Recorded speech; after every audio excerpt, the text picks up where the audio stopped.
সূরা আল বাকারা, তৃতীয় রুকু। এই আয়াতটি গত বছর আমি তেলাওয়াত করেছিলাম এবং আলোচনা করেছিলাম আপনাদের সামনে। আল্লাহ রাব্বুল আলামিন বলছেন যে পূর্ব এবং পশ্চিমে মুখ ঘোরানোটাই প্রকৃত পুণ্যের কাজ নয়।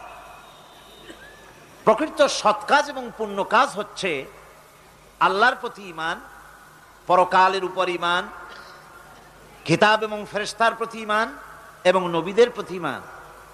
আল্লাহ এবং রাসূলের মহব্বতে উদ্বুদ্ধ হয়ে গরিব, মিসকিন, এতিম, প্রবাসী, পথচারী, প্রার্থী এবং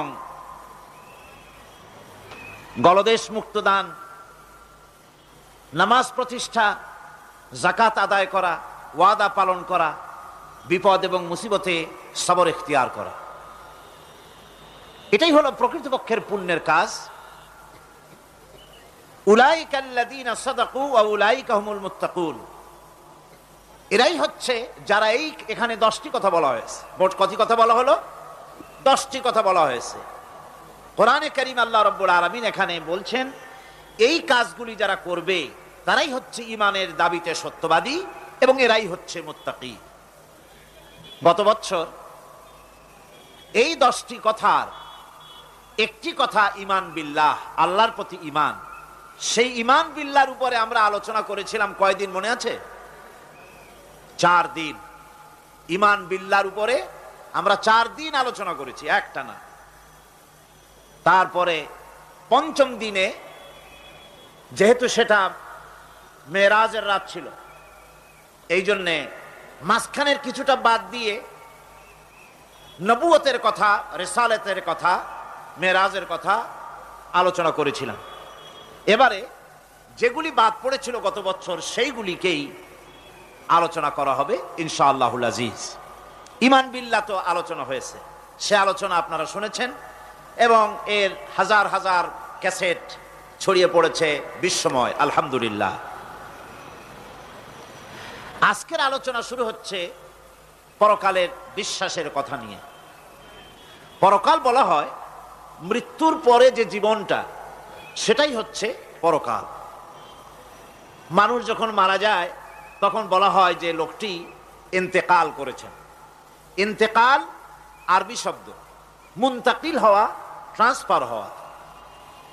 আমরা একটা জগতে ছিলাম, আর একটা জগতে এসেছি এবং এখান থেকে আমরা আর একটা জগতে ফিরে যাব। যেখানে আমরা ছিলাম ওই জায়গার কোনো কাইফিয়াত আমাদের মনে নাই। ওইটার নাম হচ্ছে আলমে আরওয়াহ। বলুন তো ওইটার নাম কি? আলমে আরওয়াহ, রুহের জগৎ। রুহের জগৎ থেকে আমরা এসেছি আলমে আসবাবে, বস্তু জগতে এসেছি। এই বস্তু জগৎ থেকে আমরা ট্রান্সফার করব, আমরা বিদায় হব, আমরা মুনতাকিল হব, আমরা ইন্তেকাল করব, চলে যাব আর একটা জগতে। সেই জগতের নাম হচ্ছে আলমে বারজাখ।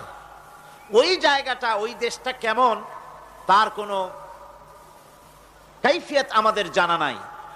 কোনো ব্যক্তি মরে যাওয়ার পর ফিরে এসে আমাদেরকে বলে নাই যে ওই জায়গাটা এমন, কবরটা এমন, কবরে গেলে এই এই হয়। এগুলি কেউ ফিরে এসে আমাদের বলেন নাই। আমরা যা জেনেছি সবটা ভাষা কিছুই জানি নাই। এই জায়গাটা কম সময়, খুবই কম। আর যে জায়গায় যাব সেই জায়গাটা অনেক লম্বা। যেখানে আসি সে জায়গাটা এতই ছোট। আজকে পত্রিকায় দেখলাম এক গায়ক, তিনি শিল্পকলা একাডেমিতে 1 সেকেন্ডের বিশ্বাস নাই। এই 1 সেকেন্ডের বিশ্বাস নাই, গান গাওয়া শেষ করতে পারে নাই, বাস দুনিয়া থেকে বিদায় হয়ে গেছে। তার গানটার প্রথম লাইনই ছিল 1 সেকেন্ডের বিশ্বাস নাই। এই গানটা গাইলেন তিনি, লোকেরা আনন্দ করলো, হাতের তালির রেশ ফুরাতে পারে নাই, এর ভেতরেই তিনি বিদায় হয়ে গেলেন। দুনিয়াটা এতই ক্ষণস্থায়ী, মানুষের জীবনটা এতই ক্ষণস্থায়ী, কচু পাতার ওপরের পানি, তারও তো কিছুটা স্থায়িত্ব আছে, টলমল করে। এই আছে এই নাই। মানুষের জীবনও এর থেকেও খুবই ছোট্ট, আর দুনিয়াটাও খুবই ক্ষণস্থায়ী। আর যেখানে যাব ওই জায়গাটা এত বিরাট, এত ব্যাপক, যার কোনো সীমা নাই, যার কোনো শেষ নাই, অনন্তকাল কত বছর থাকতে হবে তার কোনো সীমানাও আমাদের জানা নাই, কত বছর থাকা লাগবে। মৌলানা রুম বলেছেন হিসাব আমার কাছে একটা আছে। বলে সেটা কিরকম? তিনি বলেছেন একটা হিসাব আমি জানি, তা হচ্ছে এই পৃথিবী ভরা যদি থাকে সরিষা, আকাশ পর্যন্ত উঁচা, মৌলানা রুম আলাইহির রাহমা তিনি বলছেন, আর সপ্ত আকাশের উপরে থাকে যদি একটি ছোট্ট পাখি, ওই পাখিটা পৃথিবীতে এসে একটা দানা নিয়ে যাবে, 7 আকাশের উপরে রাখবে, 70,000 বছর বিশ্রাম করবে, আবার আসবে আর একটা দানা নিয়ে গিয়ে 7 আকাশের উপরে রেখে 70,000 বছর বিশ্রাম করবে। মৌলানা রুম বলেন এমনি করে ওই পাখিটি 70,000 বছরের বিরতিতে একটা একটা দানা নিতে নিতে তামাম পৃথিবীর সমস্ত দানাগুলি যদি 7 আকাশের উপরে নেওয়া হয়েও যায়, তবুও আল্লাহ রাব্বুল আলামিন মানুষের জন্য যে পরকালের জীবন তৈরি করেছেন সেই জীবনের শেষ হবে না। কি বিশাল, কি জীবন যার কোনো শেষ নাই। শুধু বিচারের দিনটা হবে 50,000 সানা মিম্মা তাউদ্দুন। দুনিয়ার হিসাব মতে যে তোমরা গণো, এই গণনা মতে 24 ঘন্টার দিন, 7 দিনের সপ্তাহ, 30 দিনের মাস, 52 সপ্তাহের বছর, এইভাবে করে মাস দিন যেভাবে তোমরা গণনা করো, 50,000 বছর পৃথিবীর 50,000 বছর যত বড় লম্বা, কিয়ামতে শুধু বিচারের দিনটাই হবে এত বড় লম্বা। সুবহানাল্লাহ। সুতরাং সেই পরকাল, এই পরকালের উপরে বিশ্বাস, এটা হলো সবচেয়ে গুরুত্বপূর্ণ একটি বিষয়। কোরআনে কারিমে সম্ভবত এমন কোন পৃষ্ঠা নাই যেখানে সরাসরি অথবা আকারে ইঙ্গিতে পরকালের কোনো কথা বলা হয় নাই। সম্ভবত কোরআনে কারিমের এমন কোন পৃষ্ঠা নাই। কোরআনে কারিমের ভেতরে মওত, হাসর, জাহান্নাম, জান্নাত, তারপরে সিরাত, মিজান, মানাজির কিয়ামত ইত্যাদি, অর্থাৎ মৃত্যুর পরের জীবন সম্পর্কে আল্লাহ পাক কোরআনে যা আলোচনা করেছেন তা যদি এক জায়গায় করা যায়, তা অন্তত গোটা কোরআন শরীফের 1/3 10 পারার সমান হয়ে যাবে। এখন চিন্তা করেন বিষয়টা কতই গুরুত্বপূর্ণ, যার জন্য কোরআনে কারিমে এতটা বিরাট, কোরআনের 1/3 আল্লাহ পাক পরকাল সম্পর্কে আলোচনা করেছেন। খুবই গুরুত্বপূর্ণ বিষয়। এই পরকালের উপরে যারা ঈমান আনবে না, পরকালকে যারা বিশ্বাস করবে না, তাদের সম্পর্কে আল্লাহ পাক বলছেন, ওয়াল্লাযীনা কাযযাবু বিআয়াতিনা ওয়া লিকাইল আখিরাতি হাবিতাত আমালুহুম। পরকালকে যারা বিশ্বাস করবে না, আখিরাতের দিনের পরে যাদের ঈমান থাকবে না, যারা বিশ্বাস করবে না, তাদের জীবনের সমস্ত ভালো কাজগুলি আল্লাহ রাব্বুল আলামিন বরবাদ করে দিবেন। তাদের জীবনের কোনো কাজের কোনো মূল্য নাই, সমস্ত কাজগুলি নিষ্ফল, বেকার, যারা নাকি পরকালকে বিশ্বাস করবে না। পরকালের বিশ্বাসটাই হচ্ছে মানুষের জীবনের সবচাইতে নৈতিকতার মূল ভিত্তি। একটা মানুষের চরিত্র ভালো হওয়ার জন্য পরকালের বিশ্বাসটা সবচাইতে বড় জিনিস। মানুষ ভালো মন্দ, পরকালের দরকারটা কি? প্রশ্ন উঠতে পারে, পরকালটা না হলে কি হইতো? পরকালটা এই জন্য হবে, এই জন্য দরকার যে পৃথিবীতে মানুষ অনেক ভালো কাজ করে, আবার অনেক খারাপ কাজও করে, দুরকমই করে। যত ভালো কাজ করে, এই ভালো কাজের পুরস্কার পৃথিবীতে দেওয়া সম্ভব নয়। একটা মানুষ এত ভালো কাজ করলো, নামাজ পড়লো, রোজা রাখলো, হজ করলো, যাকাত দিল, তারপরে আল্লাহর দ্বীন প্রতিষ্ঠার জন্য কষ্ট করলো, জেল খাটলো, জরিমানা দিল, ফাঁসির মঞ্চে চড়লো, তার এত ভালো কাজের পুরস্কার এই পৃথিবীতে দেওয়া সম্ভব নয়। এজন্য এমন একটা সময় দরকার যেখানে এগুলি, এই বিরাট একটা লম্বা সময় তাকে পুরস্কার দেওয়া যায়, সেজন্য পরকালের প্রয়োজন। আবার পৃথিবীতে এমন বহু লোক আছে যারা এত অন্যায় করে যে অন্যায়ের শাস্তি পৃথিবীতে এই সীমিত সময় দেওয়া সম্ভব নয়। যেমন দৃষ্টান্ত দিতে গিয়ে আমি বলি যে একটা মানুষ যদি একটা মানুষকে হত্যা করে, তাহলে আপনি তাকে ওই একটা হত্যার বিনিময়ে তাকেও আপনি হত্যা করলেন, তাকেও ফাঁসি দিয়ে দিলেন। কিন্তু একটা মানুষ যদি লক্ষ লক্ষ মানুষ হত্যার কারণ হয়, একটা মানুষ যদি অনেকগুলি মানুষ মারে, তাহলে অনেকগুলি মানুষ মারার শাস্তি তো একটা জীবনের উপরে আপনি দিতে পারেন না। তাকে তো, তার জীবন তো একটাই। তার জীবন কয়টা? একটা গুলি করলেন, ফাঁসিতে দিলেন, তার একটা জীবন গেল। কিন্তু সে তো মেরেছে অনেক, তার কারণে তো লক্ষ লক্ষ মরছে। কাজে এই শাস্তি পৃথিবীতে দেওয়া সম্ভব নয় বলে এমন একটা জায়গা দরকার যেখানে এই ধরনের বড় রকমের শাস্তি, দীর্ঘমেয়াদী শাস্তি দেওয়া যায়, শরীরটাও সেরকমের বানানো যায়। এই ধরনের করে একটি জায়গা দরকার। সেই জায়গার নাম হচ্ছে পরকাল, সেই জায়গাটার নাম হচ্ছে আখিরাত। এই জন্য কমন সেন্সের, সাধারণ জ্ঞানের দাবিও পরকাল প্রয়োজন। আর পরকালের ভিত্তিতেই মানুষের চরিত্র গঠন হতে পারে। মনে করেন একজন অফিসার, তিনি জানেন তাকে দেখার কেউ নাই, তার যা খুশি তিনি তা করতে পারেন, তার পেছনে কোনো গোয়েন্দা বিভাগের লোক লাগানো নাই। এই চিন্তা যদি তার থাকে, তাহলে ঘুষের টাকা খাওয়া, স্বজন প্রীতি করা তার জন্য কি অসম্ভব না সম্ভব? খুবই সম্ভব। আর একজন অফিসার, তিনি যদি জানেন যে না, আমাকে দেখার মতো লোক আছে, আমার পেছনে গোয়েন্দা বিভাগের লোকেরা কাজ করতেছে,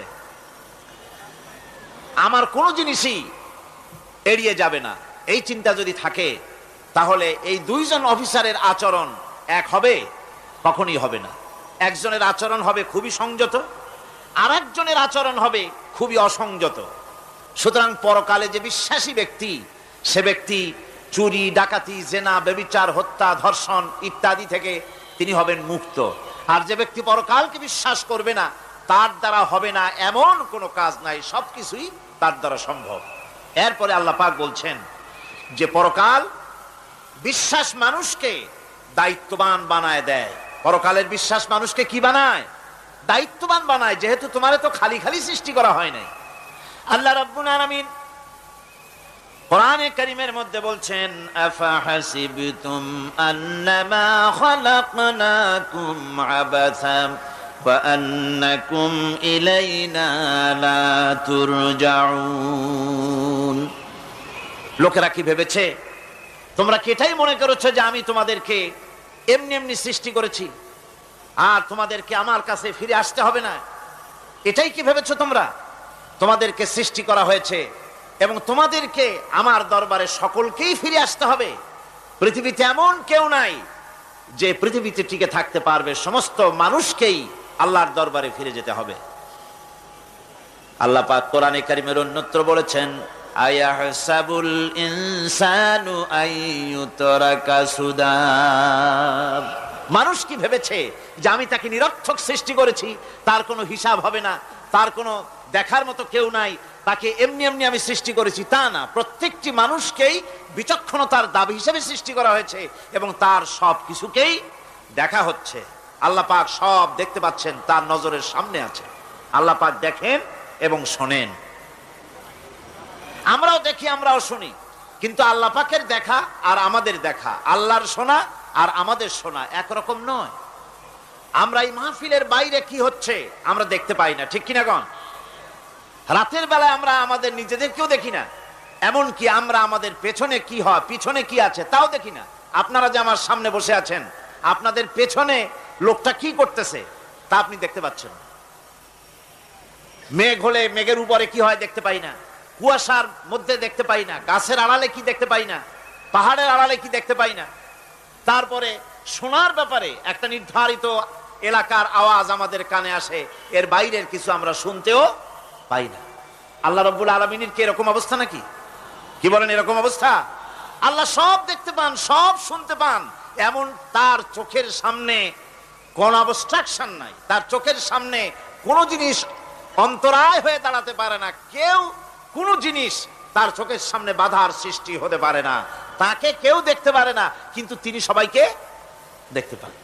লা তুদরিকুহুল আবসার, তাকে কোন দৃষ্টি শক্তি তাকে দেখতে পাবে না। সমস্ত দৃষ্টি শক্তিকে তিনি দেখবেন, কিন্তু তাকে কেউ দেখতে পারবে না। সুবহানাল্লাহি ওয়া বিহামদিহি। সুতরাং তিনি সব দেখেন এবং সবই শোনেন। এই বিশ্বাস মানুষকে দায়িত্ববান বানায়। এ বিশ্বাস মানুষকে কি বানায় জোরে গণ? দায়িত্ববান বানিয়ে দেয়।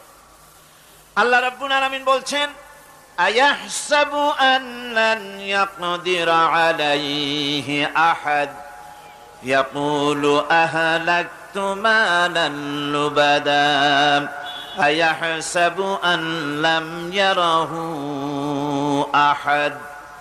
মানুষ কি ধারণা করেছে তার উপরে কারো কোনো ক্ষমতা চলবে না?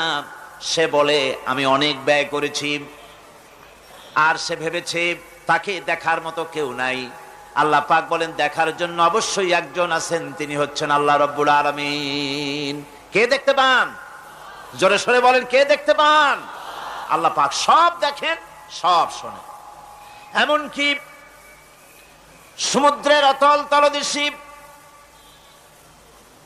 কোন পাথরের সাথে লাগানো, বালু কণার সঙ্গে লাগানো ছোট্ট একটি পোকা, যা মাইক্রোস্কোপ যন্ত্র ছাড়া দেখা যায় না, এমন ছোট্ট পোকাটিও যদি চিৎকার মারে ক্ষুধার যন্ত্রণায় বা পেটের যন্ত্রণায় বা কষ্টে পড়ে কোনো চিৎকার যদি মারে, সমুদ্রের কেউ শোনার কথা নয়, জমিনের উপরে কেউ শোনার কথা নয়, অন্তরিক্ষের কারো শোনার কথা নয়।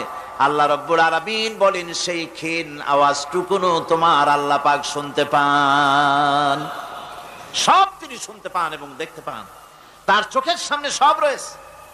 সুতরাং আসল কথা হচ্ছে মানুষেরা পরকালের চাইতে দুনিয়ার গুরুত্ব দেয় বেশি। বাল তুসিরুনাল হায়াতাদ দুনিয়া ওয়াল আখিরাতু খায়রুন ওয়া আবকা। তোমরা পার্থিব জীবনকে অগ্রাধিকার দিয়েছো, আর পরকাল হচ্ছে উত্তম এবং স্থায়ী।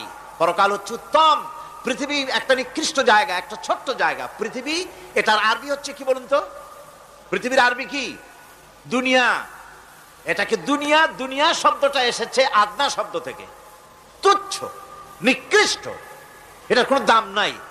আর এই জন্য হাদিস শরীফে এসেছে যে এই পৃথিবীর মূল্য যদি আল্লাহর কাছে মশার ডানা তুল্য যদি হতো, তাহলে কাফেরকে এক ঢোক পানি আল্লাহ পাক গিলতে দিতেন না। আল্লাহর দৃষ্টান্তটা, হাদিস শরীফের দৃষ্টান্তটা লক্ষ্য করেছেন? এই পৃথিবীর মূল্য যদি একটা মশার ডানার তুল্য যদি হতো, আপনাকে কেউ যদি 1,00,000 মশার ডানা যদি কেউ আপনাকে জোগাড় করে দেয়, আপনি কয় টাকা দিয়ে কিনবেন? কোন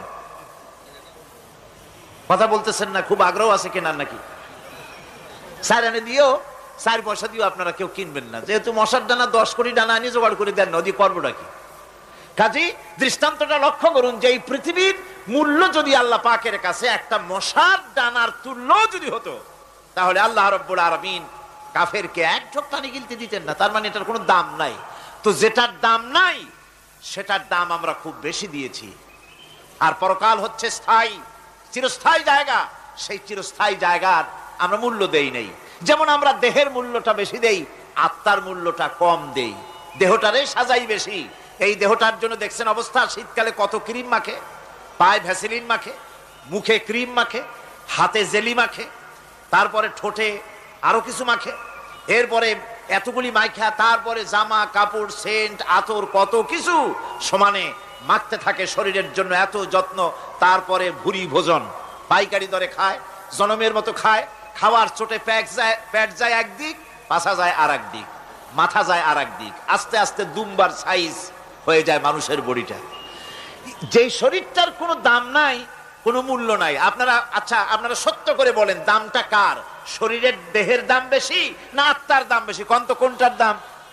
কার দাম? আত্মাটার দাম বেশি।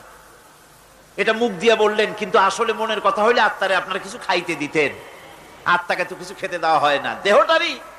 আত্মাটার দাম যদি বেশি না হবে, মানুষ মরে গেলে পরে যায়টা কি? চোখ আছে, কান আছে, মুখ আছে, হাত আছে, পা আছে, সবই তো রয়ে গেল। গেলটা কি? কি যাওয়ার কারণে? প্রাণের সন্তান, কলিজার টুকরা সন্তান বলে, মা বাবার কাছে আমার যেতে ভয় করে। ছোট্ট বাচ্চা বাবার কাছে যেতে চায় না, প্রাণীদিকা স্ত্রীও যেতে চায় না। মা বাবা আত্মীয় স্বজন সবাই বলে তাড়াতাড়ি বিদায় করো, তাড়াতাড়ি বিদায় করো। কি যাওয়ার জন্য? কি ছিল মূল্যবান জিনিস, আর ওইটা যাওয়ার জন্যই পরিণতি হলো সেটার নাম হলো রুহু। যে আত্মাটার বেশি মূল্য, সেইটার মূল্য মানুষেরা দেয় না। এই আত্মাটা কি জিনিস? আল্লাহ পাক নবীর কাছে প্রশ্ন করা হয়েছে রূহ সম্পর্কে, আল্লাহ তার জবাব দিয়েছেন, ওয়াইয়াস আলুনাকা আনির রূহ কুলির রূহু মিন আমরি রাব্বি। নবী হে, আপনাকে প্রশ্ন করা হয় রূহ কি জিনিস, আপনি বলুন এটি হচ্ছে আল্লাহর হুকুম। আল্লাহর একটা হুকুম মানুষের ভিতরে কাজ করে, এটা এতই গুরুত্বপূর্ণ, ওটা থাকলে আমরা বাঁচি, ওটা না থাকলে আমরা মরে যাই। এখন যেটার গুরুত্ব বেশি সেটাতে খাইতে দেই না, সেটার জন্য কোনো যত্ন নাই, খোঁজ নাই, খবর নাই। সকালবেলায় ব্রেকফাস্ট, নাস্তা, লাঞ্চ, ডিনার, বিকালের চা, ফলারি, কোনো জিনিসের অভাব নাই, সমানে খায় আর সমানে শরীরটারে বাঁচায়। আর যেটার কারণে বডিটা বাঁচে তার কোনো খোঁজ খবর নাই, ওটারেও কিছু খাবার দিতে হবে। ওটারে কি খাওয়াবেন? ওটাই কি ফুলকপি খাবে? শীতের দিনের লাল শাক খাবে? লট্টা মাছ খাবে নাকি? খাবে না। রূপচান্দাও খাবে না। শীতকালের ভাপা পিঠাও না, ধুপি পিঠা কি কন আপনারা, এগুলোও খাবে না। সুতরাং এই যে শরীর, আপনার আত্মাটা, ওরে খাইতে দিবেন কি? ও কচু খায় না, মূলাও খায় না, দুধও খায় না, পনিরও খায় না, ঘিও খায় না, মাছ গোশতও খায় না। যেহেতু এই আত্মাটা এসেছে রুহের জগৎ থেকে, তাই ওর খাদ্য এই পৃথিবীতে বানানো হয় নাই। দেহ তৈরি হয়েছে মাটি থেকে, মাটির উপাদান দিয়ে, সেজন্য তার খাদ্য বানানো হয়েছে মাটির উপাদান দিয়ে।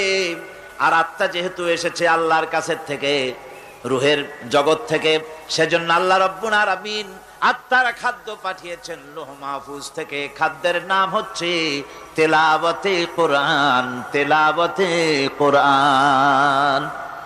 কোরআনে কারীম তেলাওয়াতে আত্মার সমৃদ্ধি হতো। কোরআনে কারীমের তেলাওয়াত, অনুধাবন, এর দ্বারা আত্মার সমৃদ্ধি হতো। যেহেতু কোরআন হচ্ছে রুহের খোরাক, সেই খোরাক দেওয়া হচ্ছে না তাকে। কাজে আমি বলতেছিলাম যে যে জিনিসের মূল্য বেশি আমরা তার মূল্য দিতে জানি না, যেটার মূল্য কম সেটার মূল্য দেই বেশি। অনুরূপ ভাবে এই পৃথিবীর কোনো দাম নাই, আল্লাহ পাক বলছেন, সেই জিনিসটার মূল্য আমরা বেশি দিলাম, আর পরকালের চিন্তা আমাদের দিল থেকে উবে গেল। এই জন্য আল্লাহ রাব্বুল আলামিন বলেন, ইন্নাল্লাযীনা লা ইউমিনুনা বিল আখিরাতি যায়্যান্না লাহুম আ'মালাহুম ফাহুম ইয়ামাহুন। যারা পরকালের প্রতি ঈমান আনে না, পরকালকে যারা বিশ্বাস করে না, তাদের ক্রিয়াকাণ্ডকে তাদের কাছে চিত্তাকর্ষক বানায় দেওয়া হয়। আর এভাবে তারা পথভ্রষ্ট হয়ে যায়। দুনিয়া তাদের কাছে বেশি মজা লাগে, দুনিয়াটা বেশি ভালো লাগে। কয় হুজুর, তাফসীরের মাহফিল ভালো লাগে, আবার যখন কীর্তন শুনতে যাই, সিনেমা দেখতে যাই, তাও খারাপ লাগে না, তাও ভালো লাগে। মিলাদ শরীফও ভালো লাগে, কীর্তনও ভালো লাগে, ওয়াজ মাহফিলও ভালো লাগে, গানও ভালো লাগে, সিনেমাও ভালো লাগে। এই যে দুই জিনিস ভালো লাগে, এটা হলো মুনাফিকি রোগ। এটা কি রোগ বলেন না সবাই? এটা কি রোগ? মুনাফিকি রোগ। ইমানের স্বাদ যখন নষ্ট হয় তখন এই অবস্থার সৃষ্টি হয়। বিষাক্ত সাপ যখন মানুষকে দংশন করে, রাতের অন্ধকারে বিষাক্ত সাপে মানুষকে দংশন করেছে, ওঝা আনা হলো। ওঝা এসে সর্বপ্রথম টেস্ট করবে যে সাপটা কি বিষাক্ত না এমনি সাধারণ সাপে তাকে দংশন করেছে, সাপটা কি ধরনের। এটা টেস্ট করার জন্য সাপে কাটা রোগীর মুখে ওঝা মুখের মধ্যে খুব ঝাল মরিচ অথবা লবণ এটা দেয়। দিলে পরে সে যদি বলে পানি পানি লাগে, খুব ঝালওয়ালা মরিচ কিন্তু মুখে পানি পানি লাগে, বুঝতে হবে বিষাক্ত সাপে কামড়িয়েছে। আর যদি ঝালকে ঝাল বলে, লবণকে লবণ বলে, তিতকে তিতো বলে, তাহলে বোঝা যাবে বিষাক্ত সাপে কামড়ায় নাই। তো বিষাক্ত সাপের প্রধান আলামত হলো এই, বিষাক্ত সাপে যখন মানুষকে কাটে তখন তার প্রথম বিষক্রিয়া হচ্ছে তার রক্তকে জাম করে দেয় আর জিহ্বার স্বাদকে নষ্ট করে দেয়। এই পৃথিবীতে যত বিষাক্ত সাপ আছে সবচাইতে মারাত্মক আর বিষাক্ত সাপ হচ্ছে শয়তান। সবচাইতে বিষাক্ত সাপ কি? এই শয়তান যাকে ওয়াসওয়াসা দেয়, শয়তান যাকে দংশন করে, শয়তান যারে ফুটবল বানাতে পারে, সর্বপ্রথম তার ইমানের স্বাদ নষ্ট করে দেয়। তখন আখিরাত ভালো লাগে না, তখন মসজিদ ভালো লাগে না, তখন ওয়াজ মাহফিল ভালো লাগে না, তাফসীর মাহফিল ভালো লাগে না, তখন সিনেমা পছন্দ হয়, গান পছন্দ হয়, মেলা পছন্দ হয়, সাংস্কৃতিক অনুষ্ঠান, নাচ, উল্টোপাল্টা কাম, এই সমস্ত পছন্দ হয়। আল্লাহর ইসলাম ভালো লাগে না, পছন্দ হয় না। আল্লাহ পাক বলেন পরকালকে যারা অস্বীকার করে তাদের মনের তাদের জন্য এই দুনিয়াটাকেই তাদের সামনে চিত্তাকর্ষক, তাদের ক্রিয়াকাণ্ডকে চিত্তাকর্ষক করে দেওয়া হয়, আর এর ভেতরেই তারা পড়ে থাকে। ফলে এই সব পরকালে অবিশ্বাসী লোকগুলি অহংকারী হয়। তারা কি হয়? আল্লাহ পাক বলেন ফাল্লাযীনা লা ইউমিনুনা বিল আখিরাতি কুলুবুহুম মুনকিরাতুন ওয়া হুম মুস্তাকবিরুন। পরকালের প্রতি যারা ঈমান আনে না, পরকালকে যারা বিশ্বাস করে না, তাদের মন সত্য কথাকে অস্বীকার করে, আর এই লোকগুলি অহংকারী হয়ে যায়, ধরাকে সরাক জ্ঞান করে। কি হনুরে এই অবস্থার সৃষ্টি হয়ে যায়। সে মনে করে যে পৃথিবী আমার, উলট পালট করে দে মা, লুটে পুটি খাই। পরকালে বিশ্বাস নাই, যা খুশি সে তখন তা করতে থাকে এবং অহংকারী হয়ে যায়। পরকালীন জীবনের অস্বীকৃতি আজকে নতুন কিছু নয়। আজও এক শ্রেণীর লোক আছে যারা বলে পরকাল বলে কিছুই নাই। আল্লাহ সম্পর্কে বলে দেয়ার ইজ নো গড, স্রষ্টা বলতে কিছু নাই। পরকালকেও বিশ্বাস করে না এমন লোক আমাদের দেশে আছে কিনা? কোন জোরে কোন আছে কিনা? যথেষ্ট তৈরি হয়েছে এবং বর্তমান সময় বেশি তৈরি হয়েছে। অতীতের কোন সময় ইসলাম আর মুসলিম সেন্টিমেন্ট এত আহত হয় নাই যত এই কয়েক বছরের মধ্যে হয়েছে, ঠিক কিনা? পরকালকে অস্বীকার করেছে, কোরআন শরীফকে আগাগোড়া সংশোধনের কথা বলেছে, আল্লাহকে মিথ্যাবাদী বলেছে। নাউজুবিল্লাহ পড়েন না কেন? নাউজুবিল্লাহি মিন যালিক। আল্লাহকে মিথ্যাবাদী বলা হয়েছে, কোরআনের সংশোধনের দাবি উঠেছে। মাদ্রাসার ভেতরে ডাকাত দুষ্ট পয়দা হয় বলা হচ্ছে। এভাবে করে তারা আল্লাহকে অস্বীকার করেছে, কোরআনকে অস্বীকার করেছে, পরকালকে অস্বীকার করছে। পরকালকে সেই অতীতের যুগের কাফেররাই অস্বীকার করে নাই, বর্তমান যুগেরও এক শ্রেণীর লোকেরা, তারা আবার মুসলমান নামধারী, নাম মুসলমানি নাম লাগানো আছে, পরকালকে তারা অস্বীকার করছে। এদের ভিত্তি হচ্ছে এই, তারা বলে ইন হিয়া ইল্লা হায়াতুনাদ দুনিয়া ওয়া মা নাহনু বিমাবউসিন। তারা বলে এই দুনিয়ার জীবনটাই একমাত্র জীবন, এই দুনিয়ার জীবনই হলো একমাত্র জীবন, আমরা আর উঠবো না পরকালে। পরকাল বলে কিছুই নাই, পরকাল বলে কোনো জিনিস নাই, আমাদেরকে কিয়ামতে আল্লাহর দরবারে ওঠা লাগবে না। সুতরাং তারা ওমর খৈয়ামের মুরিদ হয়ে যায়।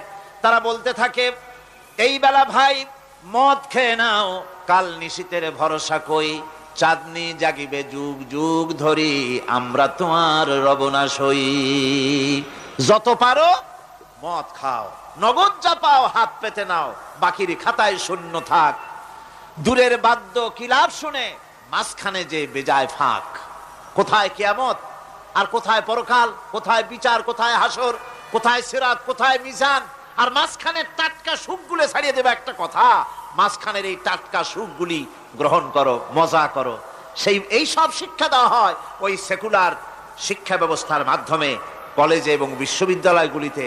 যার কারণে পরকালের বিশ্বাস নাই বলে এমন কোনো কাজ নাই যা তারা করতে পারে না। এই মাত্র কয়েক মাস দেড়েক আগে রাজশাহী ইউনিভার্সিটিতে যে কাণ্ডটা ঘটে গেল, মনে আছেন আপনাদের?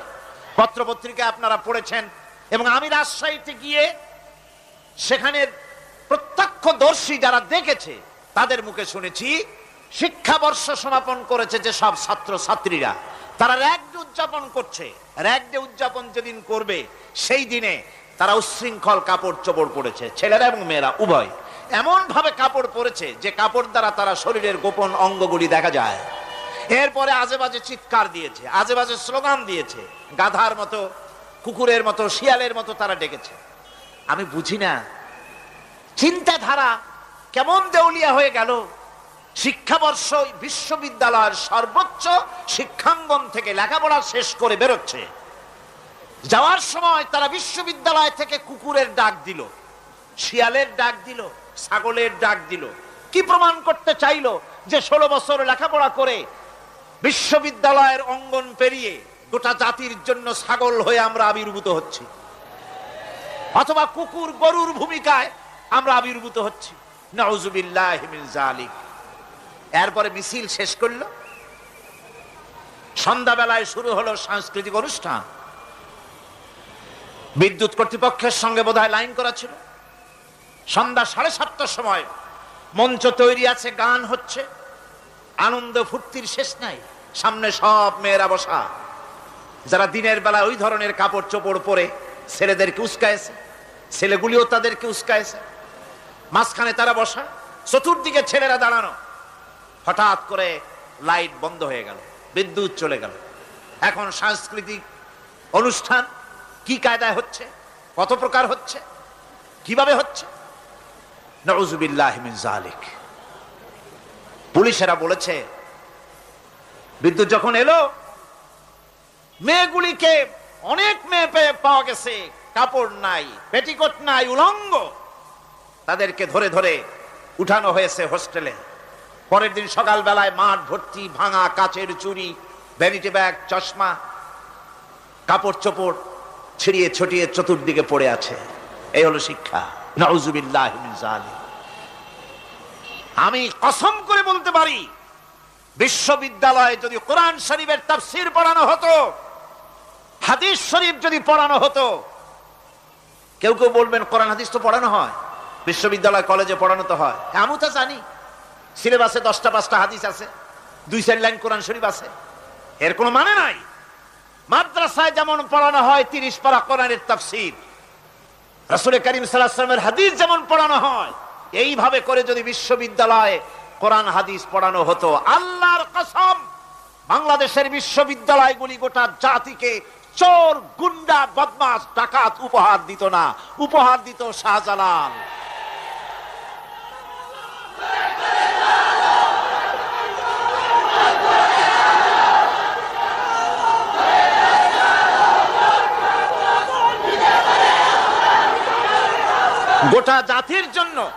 গোটা জাতির জন্য বিশ্ববিদ্যালয় সমূহ উপহার দিতে পারত। উপহার দিত শাহ মখদুম, শাহজালাল, খান জাহান আলী, উপহার দিতে পারত খাজা মঈনুদ্দিন চিশতি, উপহার দিতে পারত খালিদ বিন ওয়ালিদ, উপহার দিত সালাউদ্দিন আইয়ুবী। আল্লাহ পাক তাদের সকলের প্রতি রহম করুন, জোরে কোন আমিন। এরকম উপহার গোটা জাতিকে তারা দিতে পারত, কথা ঠিক কিনা গণ? সুতরাং পরকালকে অস্বীকার করাই হচ্ছে এর মূলভূত কারণ। সেকুলার শিক্ষা ব্যবস্থা হচ্ছে এর মূলভূত কারণ। এই জন্য কোরআনে কারীম আল্লাহ পাক বলছেন, লাইসাল বিররা আন তুওয়াল্লু ওয়ুজুহাকুম কিবালাল মাশরিকি ওয়াল মাগরিব। পূর্ব পশ্চিমে কয়বার মাথা ঘুরালা, এইটাই তোমার পুণ্যবান সৎ কাজ হওয়ার এটা নমুনা নয়। প্রকৃতপক্ষের সৎ কাজ হচ্ছে আল্লাহ বিশ্বাস করা এবং পরকালে বিশ্বাস ভিত্তিক জীবন গড়া। ওই কাফেরেরা বলতো, وقالوا ما هي إلا حياتنا الدنيا نموت ونحيا وما يهلكنا إلا الدهر। আল্লাহ রাব্বুল আলামিন বলেন, এই কাফেররা বলতো দুনিয়ার জীবনটাই তো আসল জীবন, আমরা মরবো না, আমরা এখানেই থাকবো, এই জীবনটাই হলো আসল জীবন, এখানেই বাঁচবো, এখানেই মরবো, আমরা পরকাল বলে কোনো জিনিস নাই, আমাদের কোনো ওঠা লাগবে না, যা কিছু হয় যুগের আবর্তন ছাড়া কিছুই হয় না। শুধু তাই নয়, এই প্রশ্ন কাফেরদের মনের ভিতরে মারাত্মক আকার ধারণ করলো। তারা বলল, আইযা মিতনা ওয়া কুন্না তুরাবান যালিকা রাজউম বাঈদ। আমরা মাটির সাথে মিশে যাব, আমরা মরে যাব, মাটির সঙ্গে মিশে যাব, তারপরে আমাদেরকে জীবিত করা হবে, এটা তো জ্ঞান বহির্ভূত কথা, এটা তো মাথায় ঢোকে না, কথাটা কেমন? তারা এভাবে অনেক প্রশ্ন করত। ওয়াকালু আইযা কুন্না ইযামান ওয়া রুফাতান আইন্না লামাবউসুনা খালকান জাদীদা। আমরা মরে যাব, গলে যাব, পচে যাব, হাড্ডি গুড্ডি মাটির সাথে মিশে যাবে, এরপরে আমাদেরকে নতুন করে সৃষ্টি করা হবে। এটা জ্ঞান বহির্ভূত কথা, এটা মাথার মধ্যে আসে না। কে আমাদেরকে চিন্তা করবে মরে যাওয়ার পর? আল্লাহ রাব্বুল আলামিন বলছেন, দেখো আল্লাহ পাক কোরআনে কারীমের ভিতরে যুক্তি দিয়ে বুঝাচ্ছেন যে অবশ্যই তোমাদেরকে আবার জিন্দা করা হবে, তোমাদেরকে উঠতে হবে। তোমরা এই পৃথিবীর অবস্থা পর্যবেক্ষণ করো, তাকায় দেখো আকাশের দিকে, জমিনের দিকে লক্ষ্য করে দেখো। আওয়ালাম ইয়ানজুরু ফি মালাকুতিস সামাওয়াতি ওয়াল আরদ, তারা কি আসমান এবং জমিনের ব্যবস্থাপনা সম্পর্কে চিন্তা ভাবনা করে না?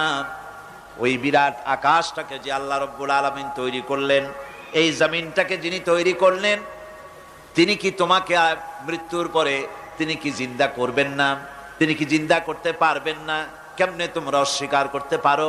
দুনিয়ার ব্যবস্থাপনা এবং এই পৃথিবীর আকাশ এবং জমিনের ব্যবস্থাপনা সম্পর্কে তোমরা চিন্তা ভাবনা করে দেখো, অবশ্যই আল্লাহ রাব্বুল আলামিন তোমাদেরকে আবার জিন্দা করবেন। ওয়াকাইয়্যিম মিন আয়াতিন ফিস সামাওয়াতি ওয়াল আরদি ইয়ামুররুনা আলাইহা ওয়া হুম আনহা মুরিদুন। আসমান জমিনে বহু নিদর্শন পড়ে আছে যেগুলি তারা অতিক্রম করে যায়, অথচ সে সম্পর্কে তারা মোটেই চিন্তা ভাবনা করে না। চিন্তার বহু বিষয় আল্লাহ পাক এই পৃথিবীতে রেখেছেন। যারা চিন্তাশীল, যারা জ্ঞানবান, তারা এর দ্বারা বুঝতে পারে। আল্লাহ রাব্বুল আলামিন বলছেন, ইন্না ফি খালকিস সামাওয়াতি ওয়াল আরদি ওয়া ইখতিলাফিল লাইলি ওয়ান নাহার লাআয়াতিন লিউলিল আলবাব। নিশ্চয়ই আকাশ সৃষ্টি এবং জমিন সৃষ্টির ব্যাপারে আর রাত আর দিনের পরিবর্তনের ব্যাপারে যারা জ্ঞানবান তাদের জন্য নিদর্শন রয়েছে। যারা জ্ঞানবান তাদের জন্য চিন্তার বিষয়বস্তু রয়েছে। গবেষণা করো, চিন্তা করো, এই পৃথিবীতে আল্লাহ পাক যা কিছু সৃষ্টি করেছেন তার পক্ষে আবার তোমাদেরকে সৃষ্টি করা মোটেই অসম্ভব নয়। পরকালীন জীবনের সম্ভাবনা সম্পর্কে কোরআন অবিশ্বাসীদেরকে বলছে, দেখো আল্লাহুল্লাযী রাফা'আস সামাওয়াতি বিগাইরি আমাদিন তারাউনাহা সুম্মা ইসতাওয়া আলাল আরশ। সে আল্লাহ তোমাদের নিকট দৃশ্যমান স্তম্ভ ছাড়াই ওই বিশাল আকাশটা তৈরি করেছেন। যারা পরকাল আছে বলে উঠতে হবে একথা যারা বিশ্বাস করে না, তাদের ব্যাপারে আল্লাহ পাক এই যুক্তি দিচ্ছেন, দেখো এই বিশাল যে আকাশটা, এই আকাশে কোনো খুঁটি আছে? কথা বলেন না কেন? এই আকাশে কোনো খুঁটি আছে? কোন রকমের খুঁটি ছাড়াই ওই বিশাল আকাশটা কে বানিয়েছেন? জোরে চিৎকার দিয়ে বলেন, কে বানাইছেন? এই যে শামিয়ানা, একটা বিশাল প্যান্ডেল, এই প্যান্ডেলে খুঁটি আছে না নাই?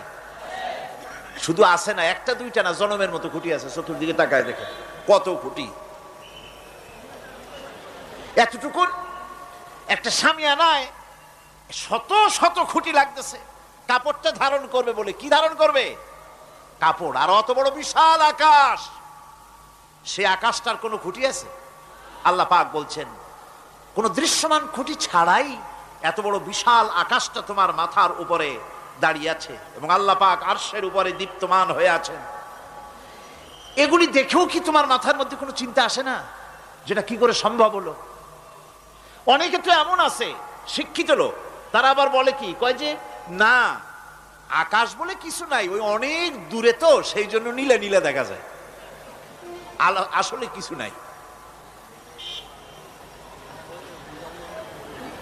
আকাশ, কোরআনে কারীমের মধ্যে আকাশ সম্পর্কে যে কথা বলা হয়েছে, বিশাল, যার কোনো কুল নাই, কিনারা নাই, মহাশূন্য। আমি সামনে বলবো আকাশ সম্পর্কে কথা আসতেছে। আল্লাহ পাক বলছেন, দেখো ওই বিশাল আকাশটাকে আমি সৃষ্টি করে রেখেছি, কোনো খুঁটি লাগাই নেই। তোমার মতো একটা ছোট্ট মানুষ সৃষ্টি করেছি, মরে যাওয়ার পর মাটির সাথে মিশে যাবা, আবার তোমাকে যে আমি উঠাবো এ ব্যাপারে তোমার চিন্তার মধ্যে দুর্বলতা আসলো কেন যে সেই আল্লাহ রাব্বুল আলামিন তোমাকে উঠাতে পারবেন না? وَسَخَّرَ الشَّمْسَ وَالْقَمَرَ كُلٌّ يَجْرِي لِأَجَلٍ مُّسَمًّى। তিনি চন্দ্র সূর্যকে আজ্ঞাবর্তী করেছেন, প্রত্যেকেই তার নির্দিষ্ট সময় সীমা মতো চলাফেরা করতেছে। তুমি তো ছোট একটা মানুষ, অত বড় বিশাল সূর্যটা বিরাট চন্দ্রটা সব গতিমান, আল্লাহর হুকুমে সব চলাফেরা করতেছে, কথা ঠিক কিনা? এই সবগুলি আল্লাহ রাব্বুল আলামিন দুনিয়ার মানুষের সামনে তুলে ধরেছেন। তাকায় দেখো, নজর করে দেখো, এই সুন্দর করে জমিন ও আসমানকে সৃষ্টি করেছি, চাঁদ সূর্যকে সৃষ্টি করেছি। এবার লক্ষ্য করো, আনতুম আশাদ্দু খালকান আমিস সামাউ বানাহা, তোমাদের সৃষ্টি করা বেশি কঠিন না ওই বিশাল আকাশটাকে তৈরি করা বেশি কঠিন? কোনটা বেশি কঠিন? অত বড় বিশাল আকাশটাকে যিনি সৃষ্টি করলেন, তিনি তোমার মতো মানুষকে সৃষ্টি করতে পারবেন না? আবার যিনি একবার বিনা মডেলে তোমাকে তৈরি করলেন, আল্লাহ কি সুন্দর দৃষ্টান্ত দিচ্ছেন, আনতুম আশাদ্দু খালকান আমিস সামাউ বানাহা, তোমারে কঠিন তৈরি করা বেশি কঠিন, ওই বিশাল আকাশটাকে বেশি তৈরি করা বেশি কঠিন? অত বড় বিরাট জিনিসটাই তো আল্লাহ তৈরি করে ফেলেছেন, বিশাল আকাশ, মহাশূন্য। আর সেই মহাশূন্যের তুলনায়, মহাবিশ্বের তুলনায় পৃথিবী কত ছোট। আমাদের সবচাইতে কাছে। বিজ্ঞানীরা হয়রান হয়ে যাচ্ছে আকাশের চিন্তা করে, মহাকাশ চিন্তা করে ক্রমান্বয়ে হয়রান হয়ে যাচ্ছে। আমাদের সবচাইতে নিকটতম যে গ্যালাক্সিটা আছে, এই গ্যালাক্সিটার ব্যাস হচ্ছে, যেটা সবচাইতে ছোট, গরিব গ্যালাক্সি, এটা বিজ্ঞানীরা বলেছে গরিব গ্যালাক্সি, দিনহীন। এই গরিব গ্যালাক্সি যেটা আমাদের সবচাইতে নিকটে, পৃথিবীর সবচাইতে কাছে, এর ব্যাস হচ্ছে, এর পরিধি হচ্ছে 1,00,000 আলোক বর্ষ সমান। 1,00,000 আলোক বর্ষ। প্রতি সেকেন্ডে আলোর গতি কত? 1,86,000 মাইল প্রতি সেকেন্ডে। প্রতি সেকেন্ডে যে আলোর গতি 1,86,000 মাইল, এর মিনিট, এর ঘন্টা, এর সপ্তাহ, এর মাস, এর বছর, এরকম 1,00,000 আলোক বর্ষ হচ্ছে সেই ছায়াপথের ব্যাস, এটার পরিধি। এটা হলো গরিব গ্যালাক্সি।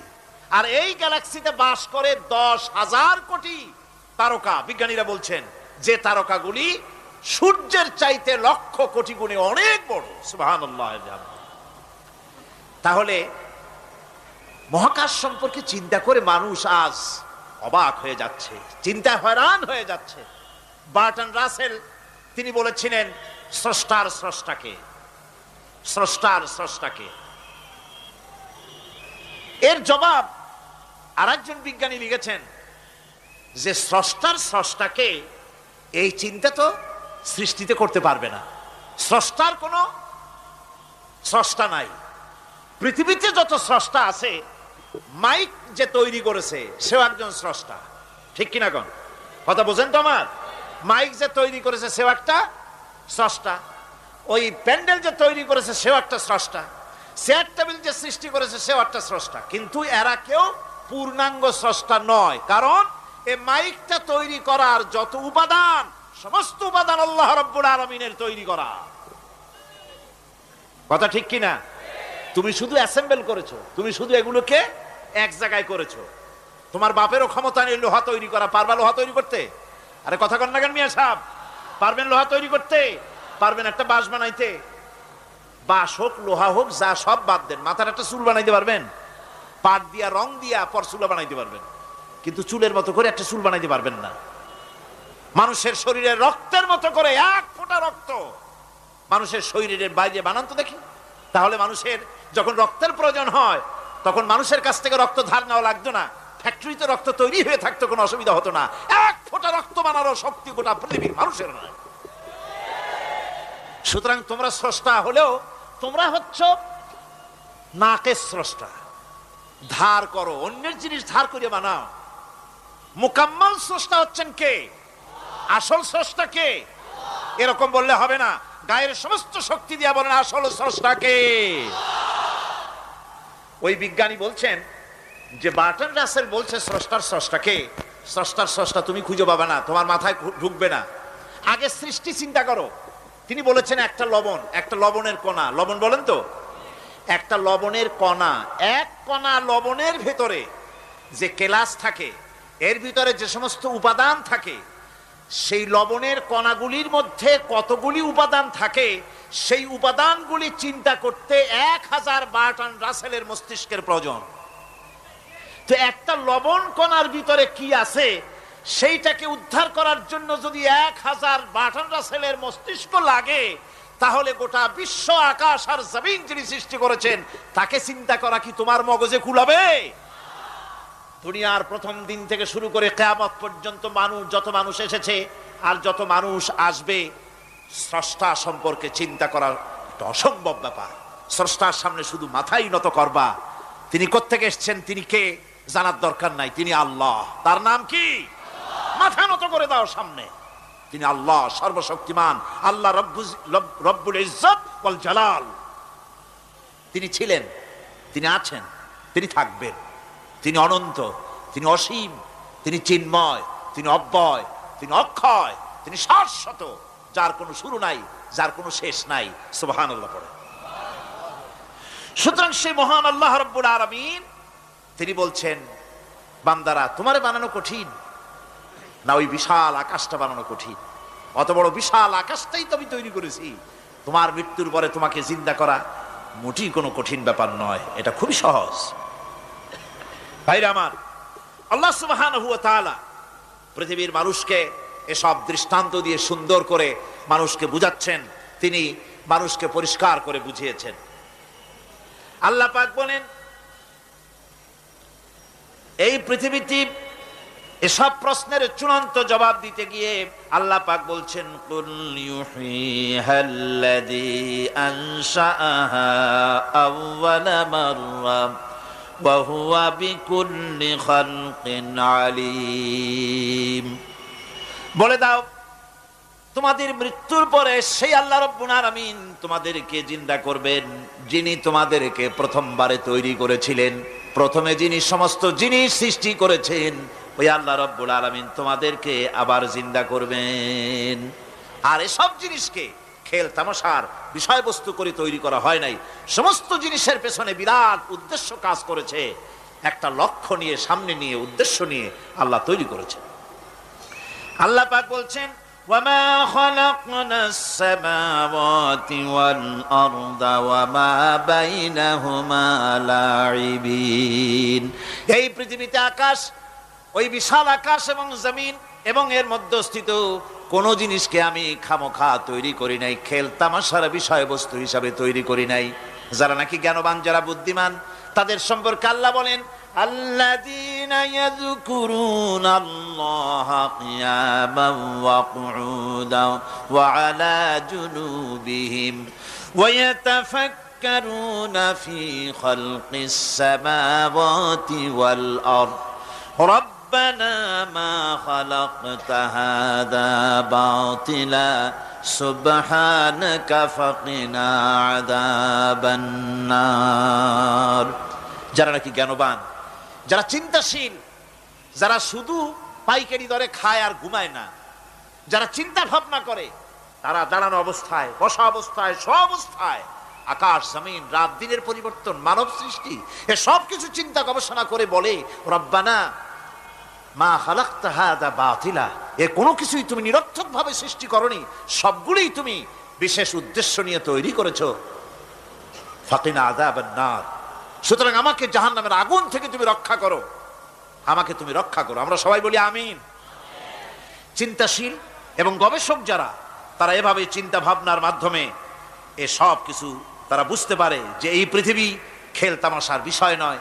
এই পৃথিবীকে আল্লাহ পাক এমনি এমনি তৈরি করেন নাই, দুনিয়ার মানুষগুলিকেও খামোখা সৃষ্টি করেননি, এর পেছনে বিরাট উদ্দেশ্য কাজ করেছে এবং আমাদের সকলকেই আল্লাহ রাব্বুল আলামিনের কাছে হাজির হতে হবে।